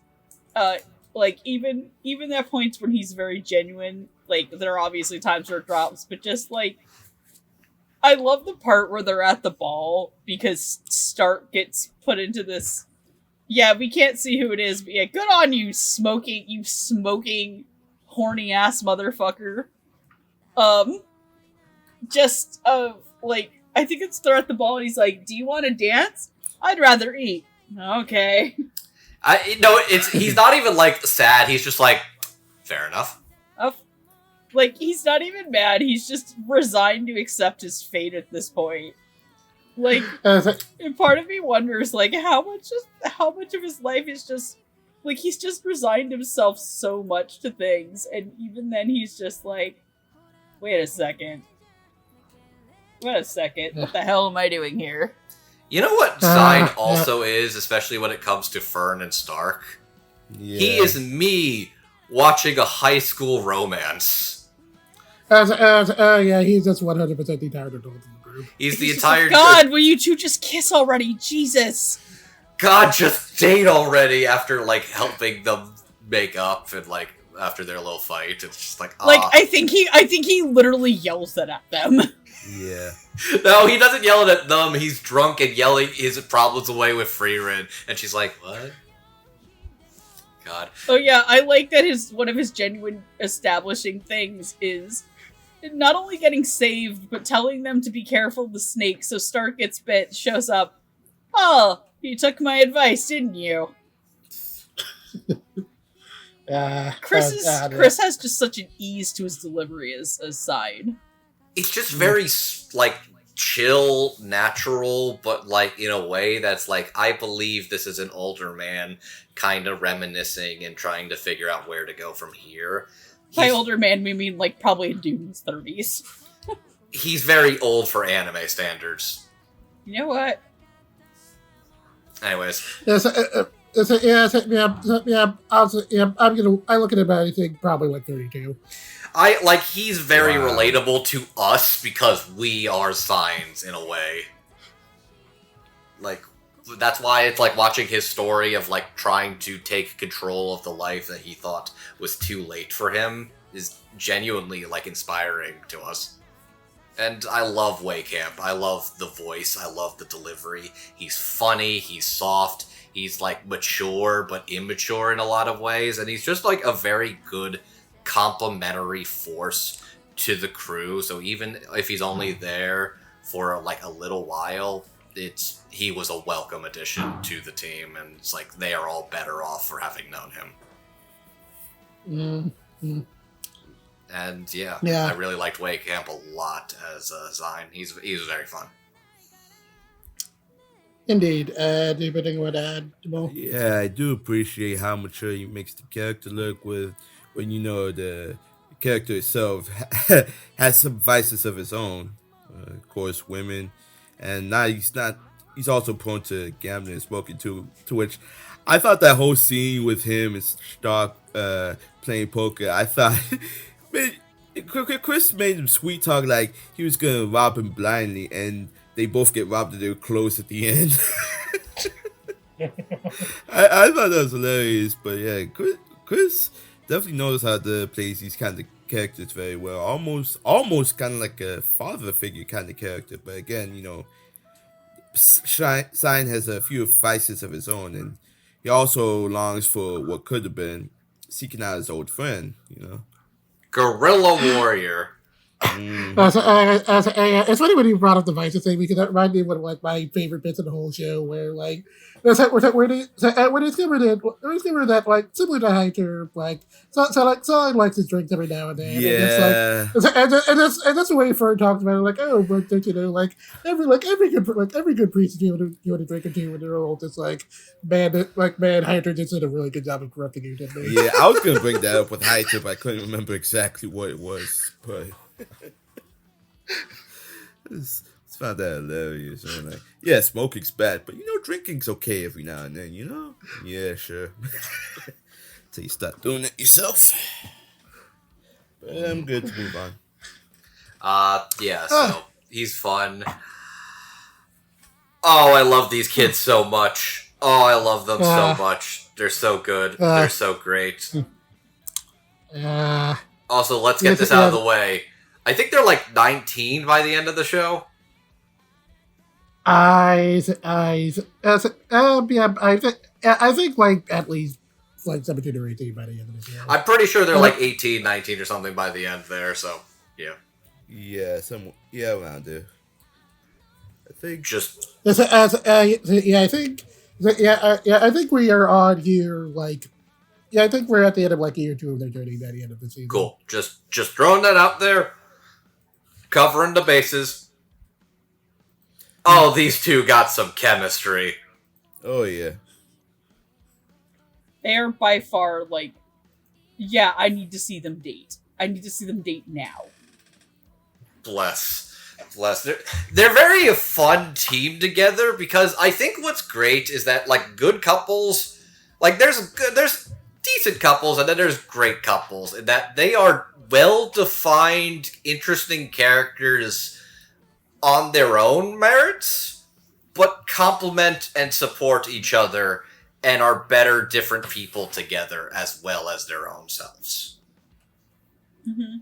And because a lot of Fern is a very interesting character in that she is somebody who is very, like had a hard life, lost her family really young, and then was, like, taken in by a kind old man that would have never gone out of his way to do this if it wasn't for remembering his friend who would have done the exact same thing in his shoes. And that changed her life. It didn't have to be magic to her, but she took to magic because that's what she thought she had to do.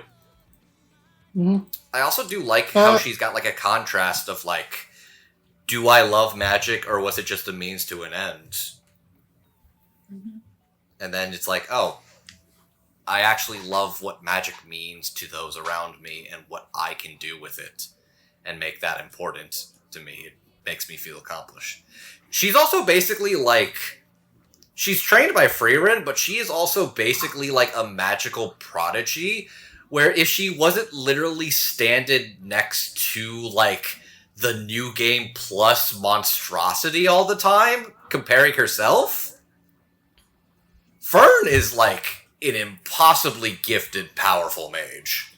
I think it's basically just outright stated that she is the most powerful mage in the world. That if, like, out of anybody.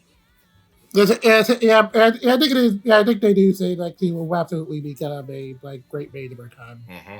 So definitely gonna be interesting when that happens. But yeah, I really do like Shields Fern a lot, and there is a controversial, and at the risk of being not even controversial, but just like might be my favorite thing she's ever done. Like definitely at least top 3. I'm just really impressed with this one. That's controversial? I feel like there's a lot of real good Jill Harris performances. Oh no, that's extremely fair. I would agree. It's one of those things where narrating down this much kind of feels a little weird, but like, yeah, this is like, it's incredible. I think she does a really good job of getting across how perpetually exhausted Fern is when it comes to who did with Frieren. There's kind of like always a hint of that whenever she's doing her antics, and also just really good at getting across Fern as like a really realistic depiction of a moody teenager where she's certainly pretty polite because of how she was raised, and you can definitely hear that in Jill's delivery and Fern's tone, whatever, she either comes off as either being extremely dumb at everything or really awkward depending on who she's talking to, and Jill nails that really well. I like Fern because it's like, I know people like Fern in that she is somebody who, like, when she is out in public, she is a very mature, calm, collective individual. She is smart, she is cool, she is level-headed, but when she is comfortable with you, she likes you, she lets her guard down, and lets herself be a little bit moody and bratty. I think that she really gets across Fern's somewhat childishness. Yeah. Because Fern has a very childish streak. She is, she has a big love of sweets. She's very pouty. Yep, she pouts all the time. She pouts a lot. There's this, like, there are also times where she just, kind of balls up her fist and just beats on Stark. But it's not like a specific, like, violent comedy gag punch. It's more just like... It's just like a little kid just going bop, bop, bop, bop, bop. It's like a cat giving you tiny little skibbity baps. And I think the thing that's there is, like, there's this soft fondness for Frieren, and it's actually a conversation she has with Sense when they're in the dungeon, and Frieren has this pile of junk, and she is just gushing over it, and Sense is like, so why do you put up with this? Like, why? Like, girl, 1-to-1, what the fuck, dude?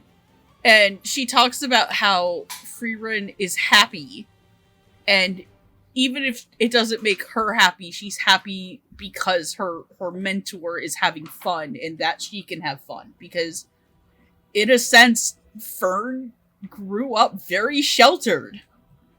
Like, her only real companions for a very long time are a reformed drunk priest and an elf with empathy issues. And she doesn't always have the best read on people, because remember, she says Wirbel would kick a puppy, basically. She has trouble with that, and she's also just very naturally closed off to a lot of people she doesn't understand. She doesn't... Like, she teams up with Lond and Ubel, which, in her defense, those are very, let's just say troubled people, so I get that, but, like, she doesn't really have that as much of a bond and relationship with them as Frieren does with Kanne and Lavine. Yeah, because she's also... There's a lot of things that Frieren brings up that she is essentially still a child, but she has not grown up with other children in a sense. Mm-hmm. So it's like, now we're putting it where Frieren gets to be teacher to 2 kids. Fern is a gifted kid that was homeschooled that is now thrown into a group with 2 other gifted kids. Yeah, that's great. Speaking of which, if there's one other thing I really like about Jill's performance and how well she gets a character, it's how well she kind of gets across the whole, like, very strange dynamic between Frieren and Fern, where it's a kind of odd little mother-daughter dynamic where who's a parent and who is a child is kind of debatable in this scenario. I think it's the fact that Frieren has spent a lot of her time being very closed off and not open, that she is doing her best to kind of be a lot more open as best as she can, while also being kind of silly. Yeah. Yeah, because, like, as Yeah, because like as Fern puts it herself, like she's known Frieren for like more than half her life at this point. So in a sense, Frieren is kind of like the closest thing she has to a parent right now. But then at the same time, Frieren herself is not the most mature person. God, so. there was a comic that one of the things I saw going around was, I don't know if the name, what was the name of the guy? You know that guy that got, like, trended on Twitter a bunch because he was posting a bunch of Frieren clips? He's also an artist. Base Leader. Yes, Base Leader. Where, like, he did a lot to get people's attention on both the show and the English dub. And, like, I think about, like, he's done some good arts. One of my favorite things he drew was literally, like, an older Fern talking to Frieren and specifically calling her mom. Aww. And I'm like, man. Give me the good shit. That's the good shit. It's like... I think that one of the other things I really like about Jill's performance is when... God, when is it? Is her when she gets her one spell.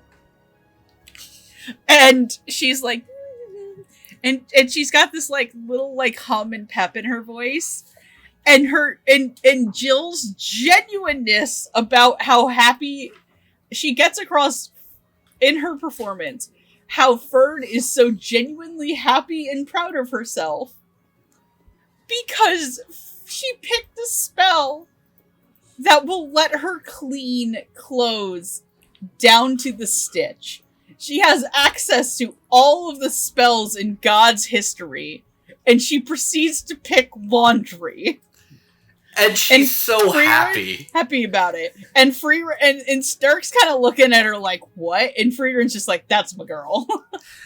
Yeah. I always appreciate that as like the one and only time in the entire show where you see Serie make a silly face. Just like, are you kidding me right now? And it's just like, she literally, like, Serie basically offers Fern unlimited power, fame, and notoriety. And she's just like, laundry. No thanks. Laundry. God.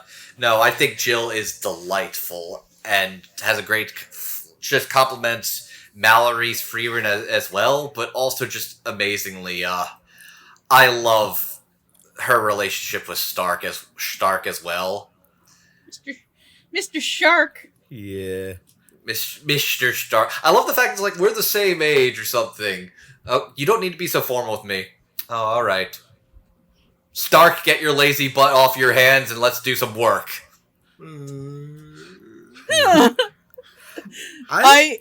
This might be my favorite Jordan Dash Cruz performance. Honestly, that's extremely valid. This is great. This also, is I'm so sorry, good. Jamal, go ahead. Yeah, I was gonna say it's also probably one of my favorite Jill performances ever because even during the series, in the childish moment, she never lets that tone in her voice waver until she like gets really petty at times. Also, you kept mentioning New Game Plus, and I forgot she's Safumi, and I just looked her up. It looks just like Fern now they think about it. She does play the best girl in New Game, that is fair.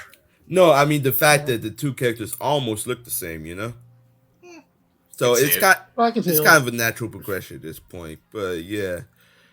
Let's talk about Jordan because my God, man, there's a reason I follow this guy on Twitter, man. Because Jordan, he has a very natural tone for the comedic moments, for the serious moments. I just like everything he does in every dub I've ever listened to, man, because he knows how to play something out of a straight face or really knows how to bounce off the wall. Because I think that's why I gave him a W for, what the fuck was that show? Shadow's House? Huh? Shadow's House? No. That one isekai he was in. I forget. It's something. Oh, yeah, I know which one you're talking about. Yeah, because he has a natural tendency to bounce off the walls when it's required. Like it just comes as a natural progression, and the mobs one. Got it. Oh, to make it just tough for Monty. Yeah. So the fact that I hear him and Stark this role, like It comes very natural to him, and this is an interesting story I want to share when we get to Mallory, because I kind of admire Stark as a character so much. I kind of have him as an avatar of my Crunchyroll login. You know how like with the Valid, that's fair. that and me and him are both Geminis, but that's a different story. Mine is still Waka Gojo from My Dress Up Darling because he is my boy and he is my son, and fuck you, fight me. Yeah. I think one of mine is a cat, and then the other one is a Frieren. So, can I say something quick? I find it really funny is that literally, like, the day before recording this, we had a discussion that I was literally waiting to save for this section, and it's really funny that, like, it came up beforehand, and I had to bide my time. Stark is the better Zenitsu. Oh, absolutely. He has a similar quirk in that he is a very screechy, high-pitched, slightly cowardice person who actually still has, like, the power to accomplish things, even if he doesn't think he has the power himself. But it's not as screamy, it's not as angry, and it's not as simpy. I think it doesn't help that, like, that for anything it's to make fun of Stark for kind of being total dork. He still at the end of the day feels like an actual person. He also feels like a genuine hero. Like, even though he's scared as shit of the dragon, he stays in the town because him being there is still keeping the town safe, even if he thinks he just doesn't know it. He doesn't know his own strength, and, like, when he takes the dragon down, there's a great scene that really, like, establishes when, like, that fantastic dragon fight, where he finally slays the dragon, and he starts yelling and freaking out at Frieren to come. I did it! I held out for 30 seconds! Come kill him! Why aren't you coming? Move your ass, Granny! What's wrong? You fucking old hag! What's wrong with you? The dragon's already dead? Dead. Oh, he's gonna live to regret that. And I'm like, that's perfect. I genuinely love, like, this, like, I've always, like, listen, I love Sean and John from Shadow's House. They, for the longest time, were my favorite, performance of Jordan's, because, listen, if you've never watched Shadow's House, please, one, watch Shadow's House, it's fantastic. And number two, Sean and John are just a fucking riot. Especially Sean. Like, he is such a... Sean is a little bit of the prototype of what Stark is. I can see it. And I love all of these things that... where Jordan's like, I give no respect. Like, he's such a whiny little baby girl at times. But I want to talk about my favorite thing that happens to Stark, and because it's, like, the most awful thing in the world, too, is that he is forced for a couple of months to stay and act as this noble son. And so that the town's morale won't go down because the son is dead. And that guy is played by Robert McCollum. Yep. And my favorite part is, number one, it's where that awesome Fern and Stark waltz comes from, where everybody and their mom started hooting and hollering. When she does the dip with her head, I'm like, anyway, but there's this part after where he goes out on the balcony and the guy's talking to him, and just Jordan's delivery of, I'm not going to be your son. And he just basically is like, I'm not gonna live a farce for this. Like, I can't be your son. And there's also the stuff there, too, because you learn through his backstory that his own father never really loved him. Because he thought he was weaker than his older brother. And he would never become a strong warrior because he was so timid and cowardly. And it's that Stark is a good warrior, but he is kind of a little bit of a bitch. But that's what I think makes him a great warrior, because he's not just going to charge into danger for the sake of it. And I love how he is just such a charismatic person that all of these people love him, and he's just like, okay. Yeah. Every time he hangs out in a town for like a couple of months, like all the locals love him because he's kind and helpful and he plays with the kids, and it's like, yeah, he's a good guy. Yeah. Although it's good he brought up the flashback on him in the village because if there's one bit in the show I didn't expect to get emotional about, it was the whole thing with the stakes. Oh, I love the thing with the stakes. Mm-hmm. The one genuine bit of kindness him and his brother and his master showed him is a true warrior deserves a fine steak dinner for their birthday. And everybody around him, despite the fact he doesn't think he deserves it, thinks he's a true warrior and that he deserves it. I also love just Eisen's, like, the fact that it's like, I was a coward who ran away in a sign of danger. I see so much of myself in him, it scares me. And that he was stronger than him. And it's like, it's very clear that, like, Stark wants to get this journey done. He wants to tell his master his stories, his journey, and it's paying it forward. Fern and Stark are so similar and complement each other because they're trying to pay it forward to the people that took them in their time of need. Yeah.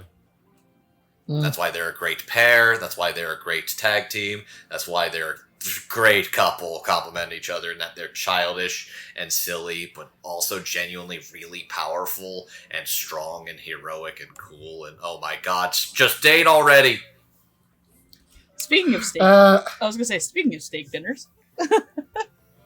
Yeah, I guess with that we can move to the... I don't even know if we talked about Jordan. Jordan's really good! He's fucking good! Holy shit, that's one of his best. But... let's raise the stakes. Let's raise the stakes and talk about... Yeah. I don't think we're gonna fight it. This is the best performance in this dub. Oh, without a doubt. Absolutely. It's definitely very interesting to see Mallory as it here. So firstly, because again, as mentioned before, I did listen to the show in Japanese, and I also heard quite a bit of Atsumi Tanazawa's performance, and I do kind of appreciate how different the two of them are, because Atsumi Tanazawa's performance comes off a little bit more like an aloof teenager, whereas Mallory gives Frieren a much deeper voice that comes across how long-lived Frieren actually is, and I think I prefer Mallory's approach in that specific respect because it's kind of more in line with how I imagine Frieren sounding when I read the manga. But I do think Atsumi Tanazawa is like a little bit stronger in the moments where Frieren is more openly emotional, so I do like both takes a lot, and I think it's pretty interesting that there's such a distinct contrast and that people kind of got to appreciate that, because like usually when two performances sound that different, people get kind of weird about it, but I do like that other people have been pretty positive. But the other thing for me is that it's going over the history of this particular podcast. The first time I talked about Mallory, which I think was in instead of the last Witch, I do recall that I was not particularly positive about her or like a lot of that particular dub. So just talking about her in this show so many years later and just seeing her deliver such a fantastic performance, like it just feels really good, and it also just feels really that's really in line with this show in particular, and the way it talks about legacy and the passage of time, and just the way it affects you, and just it's in ways you can just never even imagine. It's so fantastic. I think this is the perfect performance for Frieren as a character. I think it has exactly what somebody like Frieren needs. Somebody a little distant, a little off, but still warm and kind and weary and world-traveled. Mm-hmm. She sounds older and more mature, but she herself is also a little bit of like a silly person at times. Stuff with the mimics, the sleeping in late all the time. But she is also scary and powerful, and she herself like downplays just how powerful she can be. I was going to say, it doesn't think about it about this, because I don't know how It's not as obvious how old Frieren is supposed to be in elf years, but I do kind of get the impression he is supposed to be like the elf equivalent of like a teenager. She has like been around for over 1,000. I know that's what's confirmed. I also do enjoy, so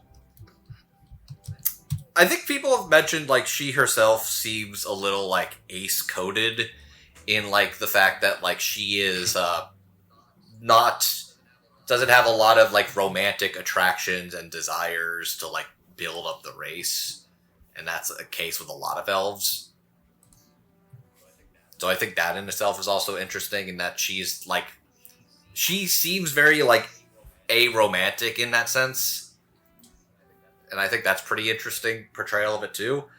But Mallory, I've liked her in stuff like Star Blazers. I really liked her in that time I got reincarnated as a slime. She's played some other roles here and there. I'm so glad she's getting noticed and recognized. This was the perfect choice. I know people think... Oh, sorry. No, go ahead. Finish your thought. I know people think, like, Frieren should sound the way she looks. I think this is a much more realistic and, frankly, inspired choice to have somebody sound a little deeper, like a little sultrier, a little wiser, older, and... I know the contrast for some people is she is an old person that sounds and looks young. Like, I'm okay with looking young, but I feel like she should at least sound and talk like it. A lot of her dialogue sounds like an older person. A lot of the way she talks sounds like somebody who's old and been around the block. But she herself is like a strong, dependable person who, while she's silly at times, is dependable and there for you no matter what, to all of her kids, to all of her friends, to all the people that know and love her. And Mallory gets so much of this character perfectly. I think for me, the thing that works the most with her sounding more mature, I don't necessarily think that she sounds sultry. I that might not be the word I was looking for, yeah. Yeah, I think she sounds mature and maybe a little bit more secure in herself. Obviously, there are things about that gets challenged, but at the core of her being, she knows what she's about, and she has for a very long time. And she knows that the person that she is does stand diametrically opposed to some people, and she's okay with that. And I think she, through this journey, has slowly come to realize the things that are important to her, and I think Mallory gets it across. But one of the things that I don't think a lot of people have talked about in her Frieren performance is just how good Mallory is at landing a lot of the comedic stuff that Frieren does. Oh, yeah. Because Frieren has a lot of very silly moments for being a 1,000-year-old elf grandma.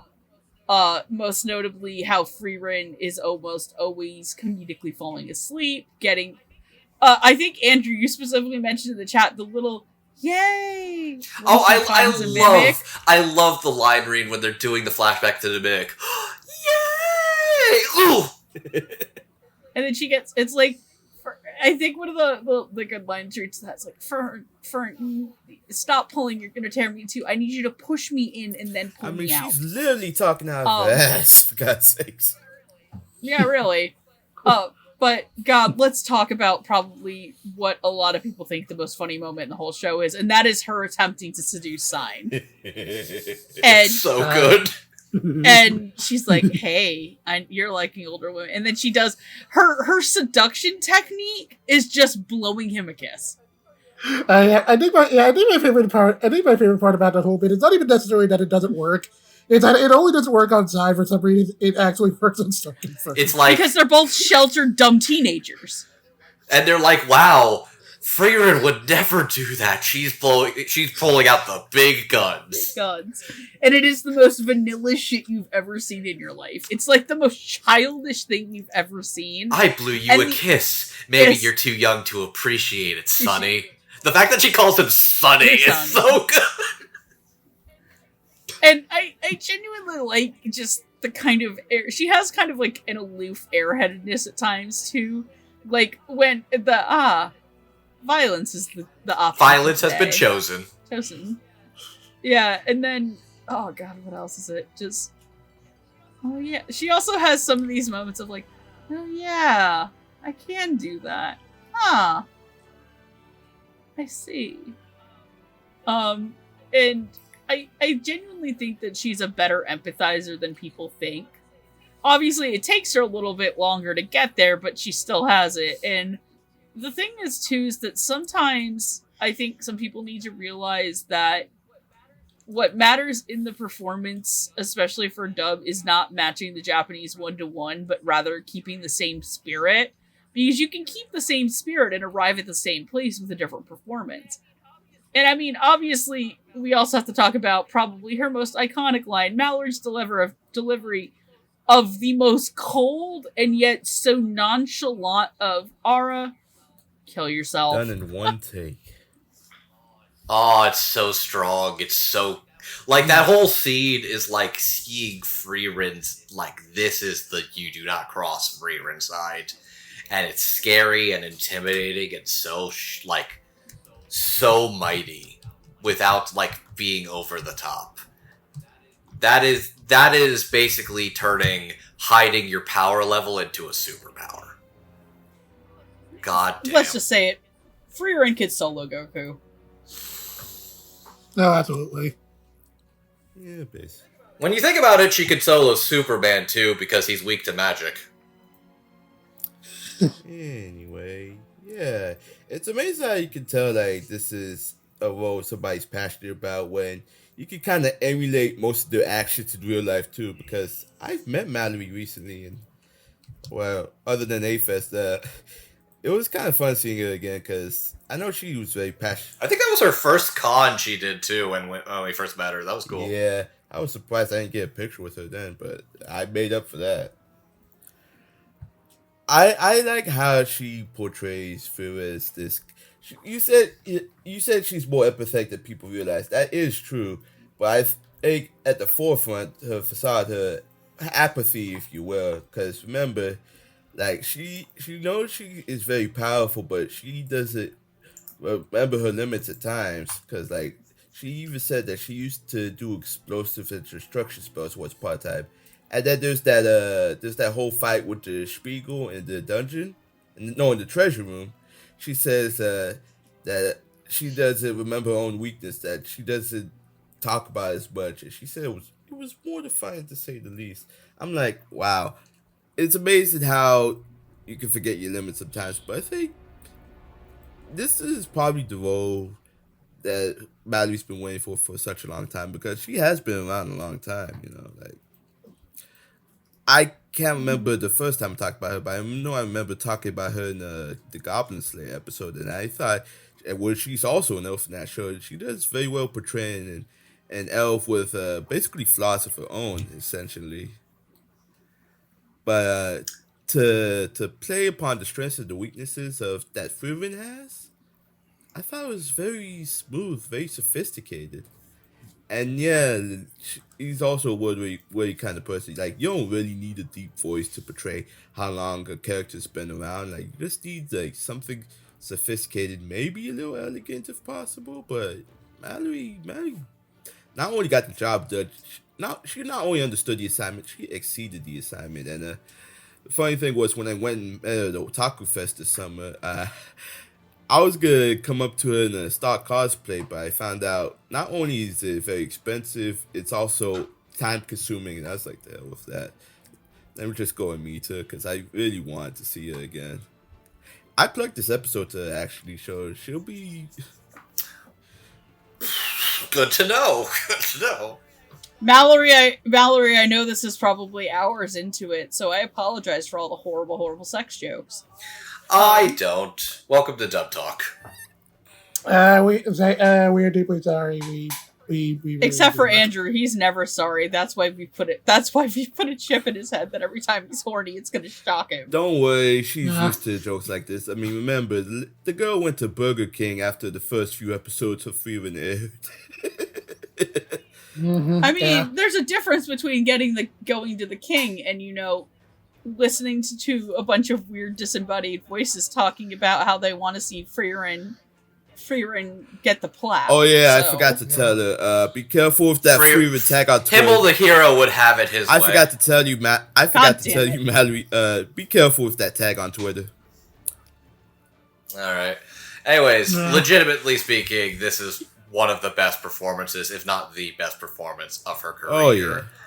Also, I would like to compliment Mallory for having a new fucking Frieren edit every week for Frieren Fridays. It's so good. I saw someone on the internet please make, I don't know if it exists, but if somebody on the internet can please make Bucky's Frieren, I'll be so happy. Would be beautiful. But yeah, really, really, really excellent performance from Mallory. Just like definitely some of the best work I've heard from her. It's really fantastic.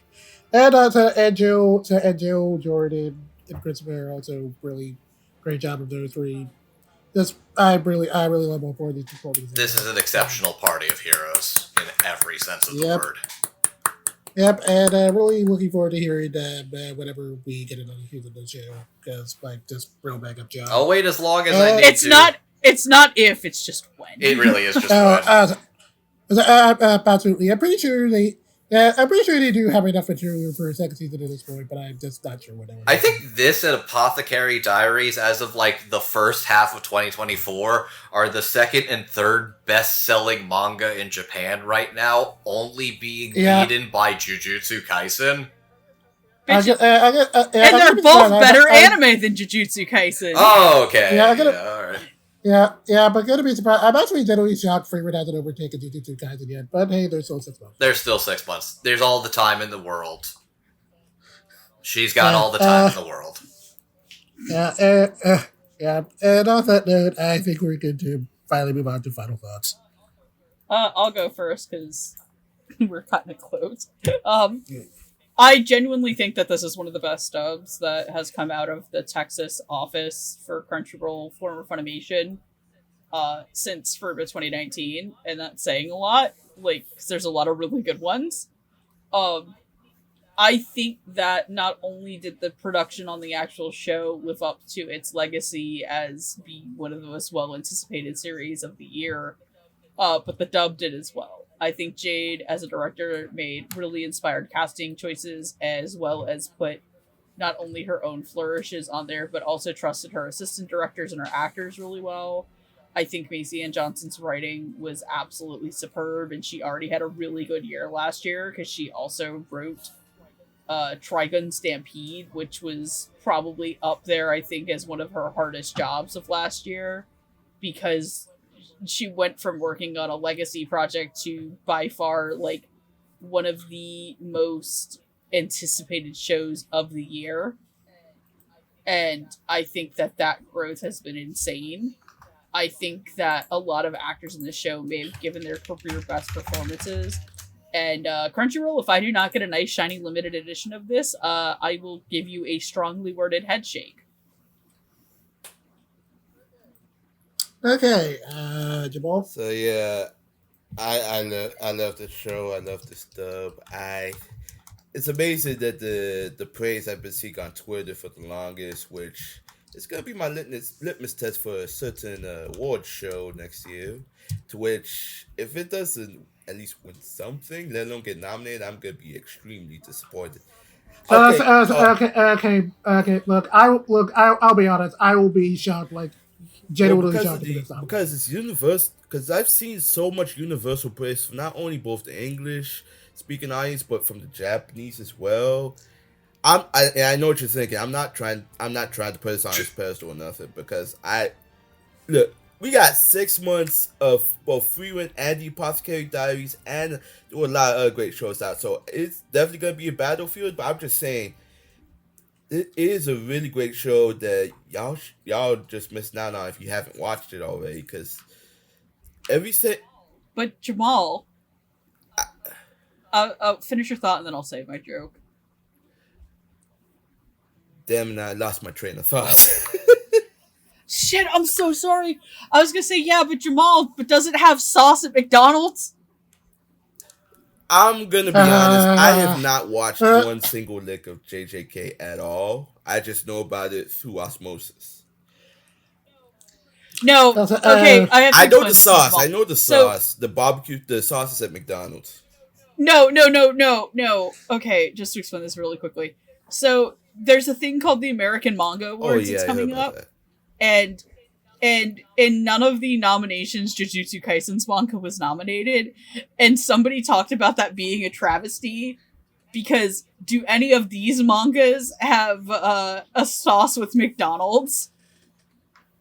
And I'm like, what? Okay, that's silly. That was so funny. By the way, anyway, I just want to say, Jamal, when you were talking about award show, I genuinely completely forgot about the Crunchyroll Awards, and I was like, what are you talking about? You're a fucking judge on the W Awards. Why are you saying if this doesn't get nominated? Of fucking course we probably will. Who are we kidding? Okay, now the second he mentioned nominations, I knew what he was talking about. I literally forgot. I literally, for a few minutes, lived in a world where the Anime Awards did not exist. It's probably best that way. I'm sure it'll be a much happier reality. Yeah. But, yeah. Yeah, because for a show that's like this grounded in the fantasy world, I really appreciate it. And really hope it does. I hope it does get an elite mega. I would like to. I'd be shocked if it didn't. At the very least, I want to buy it in some physical form day one. Unlike another magic show I want to buy. Get on that Crunchyroll. Alright. Anyways. So. I will try to keep this brief. Dub, fantastic. Show, fantastic. Directing, fantastic. Writing, fantastic. This is a tour de force show, and I realized with Frieren and one other show that I will get to. I promise it's coming. If you know, you know. I'm not fed up with fantasy anime. I'm fed up with bad fantasy anime. I'm fed up with the series that are self-aggrandizing, self-masturbatory series about how much the author loves stat sheets, how much they love level-ups, power-ups, how they think it's so cool to be a hero, how it would be funny if this concept was in this fantasy video game world, how it's all about the girls, and it's all about the fantasy, it's all about the power, it's all about the stuff that would be cool if I'm 14 or 15 years old. I'm no longer 14 or 15. I'm 28 years old. We're all man, I'm 40. We're all in our late 20s, early 30s anymore. At this point, it's like if I see another level up screen, I'm going to bash my head into a wall kind of shit. Frieren is a show that is, ironically enough, despite being a shonen manga, a very introspective, nostalgic show about what it means to grow up and what it means to grow older and mature as a person, to understand the people around you couldn't before, to walk a mile in the shoes that you didn't think you had the chance to walk in. This is a show about stopping to smell the flowers, to do the little things. It's not about great power. It's not about almighty power and glory.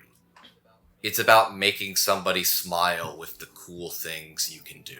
It's about making somebody's life a little better. It's about growing up and maturing.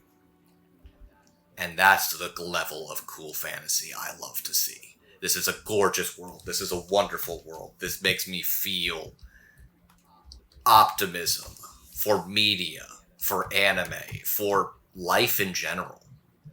And that's kind of the highest praise I can give a show like this. It's not hard to see why Frieren blew up. It's amazing to me that Frieren blew up, and it has still to this day, done the impossible. Toppling Full Metal Alchemist Brotherhood as the top anime series on my end. Yeah, buddy. But did it actually stay there? And actually stayed there. Not even the fucking Brotherhood Mafia could keep Frieren the Almighty down. Frieren the Slayer. The Slayer. Yeah, Frieren the Slayer. Please, somebody. I hope somebody has edited a picture of Frieren wearing a Slayer t-shirt. God damn. But, God, what an incredible show. What an incredible dub. What an incredible discussion this was, Jet. I know you've been wanting this for a while.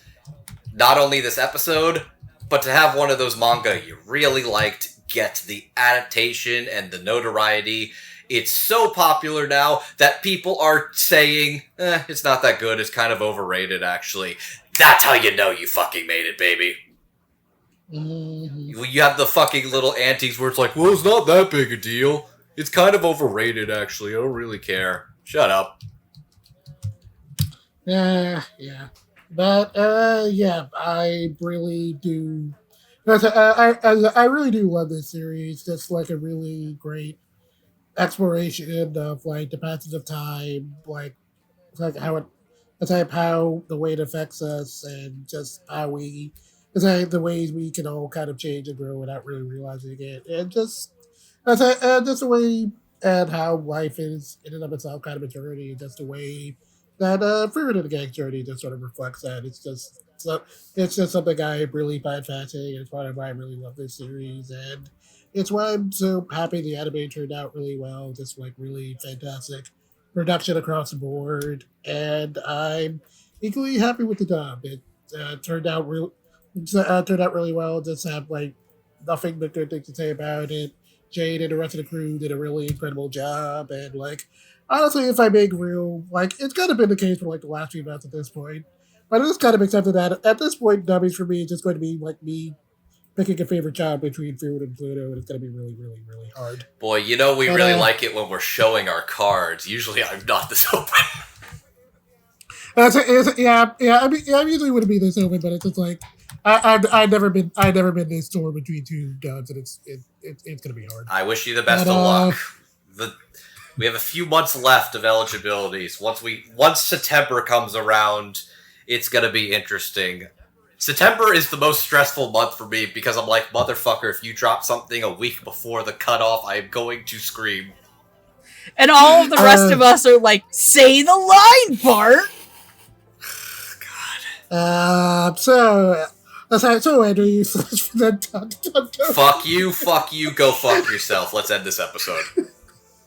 Alright. Remember, Jet. I'm within knee kicking distance of him in August, and if you want me to back you up. I know, I'm expecting him to try to kick me for that. But anyway. Alright. But anyway, that more or less wraps us up for tonight. So, we're the Dub Talk Podcast. You can find us on the Twitters, the Instagrams, the Blue Sky. The Blue Skies, all the social media places, and we have new episodes of the podcast going up every other Friday on YouTube, as well as on audio-only platforms like Podbean, Spotify, just, all those places. And if you'd like to support anything that we do, you can support us with a one-time donation through our trophy, or you can be one of our lovely patrons. Before we end tonight, I'd like to give a shout-out to our patrons.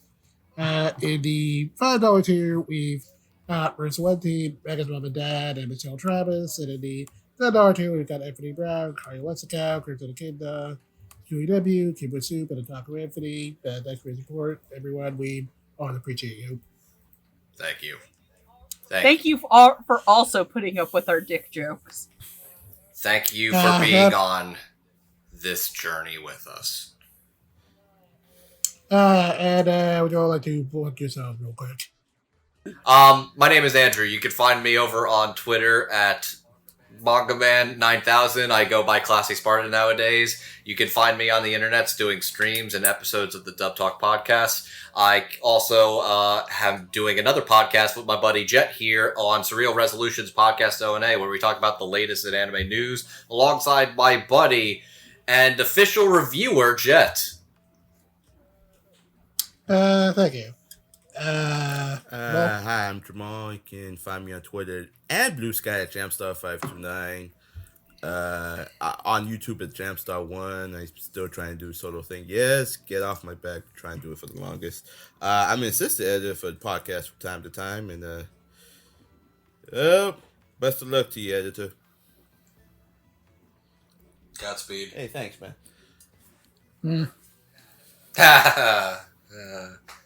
Alright. Oh, I gotta talk about myself. Hi, I'm Megan. You can follow me at Queer too. I shit post pictures of my animals and talk about my wonderful partner. Hey, and I'm Jet. You can find me on Twitter, Blue Sky, at the Denken, where I'm usually just be rambling about cartoons, anime, politics, just whatever's happening, I guess. Like Andrew mentioned, you can also find me on this Real Resolutions podcast today, usually talking about anime news. You can also find me on my blog, Dirty Minutes, where I'll usually just be ranting about whatever Shonen Jump stuff I'm reading. And I'm also, you can also find me freelancing on ANN. Doing a few season reviews this time around. I'm covering Sakura Rights of Ruin, Fairy Tale, 100 Years Quest, and Narinari Tier for you, so I read those over you I guess. And yep, I guess that kind of more or less wraps things up here. So, yeah, thanks for joining me on this one, guys. This was a really, really fun one. This was insightful. This was a lot of fun. Had a lot to say. And I think it's time we retire for the night. Yeah. The journey of Frieren and Gang is a long one, but ours has reached its destination for the time being. So, so until we meet again, all y'all have a good one, and until next time, we'll talk to our friends. So, Megan, now that you've finally seen this show, are you just going to go diving for Dojin? Bold of you to assume I haven't been the entire time. Touche. Keep it. Good night. Keep it magical. Good night and otaku on. Keep it magical. Anytime, anywhere.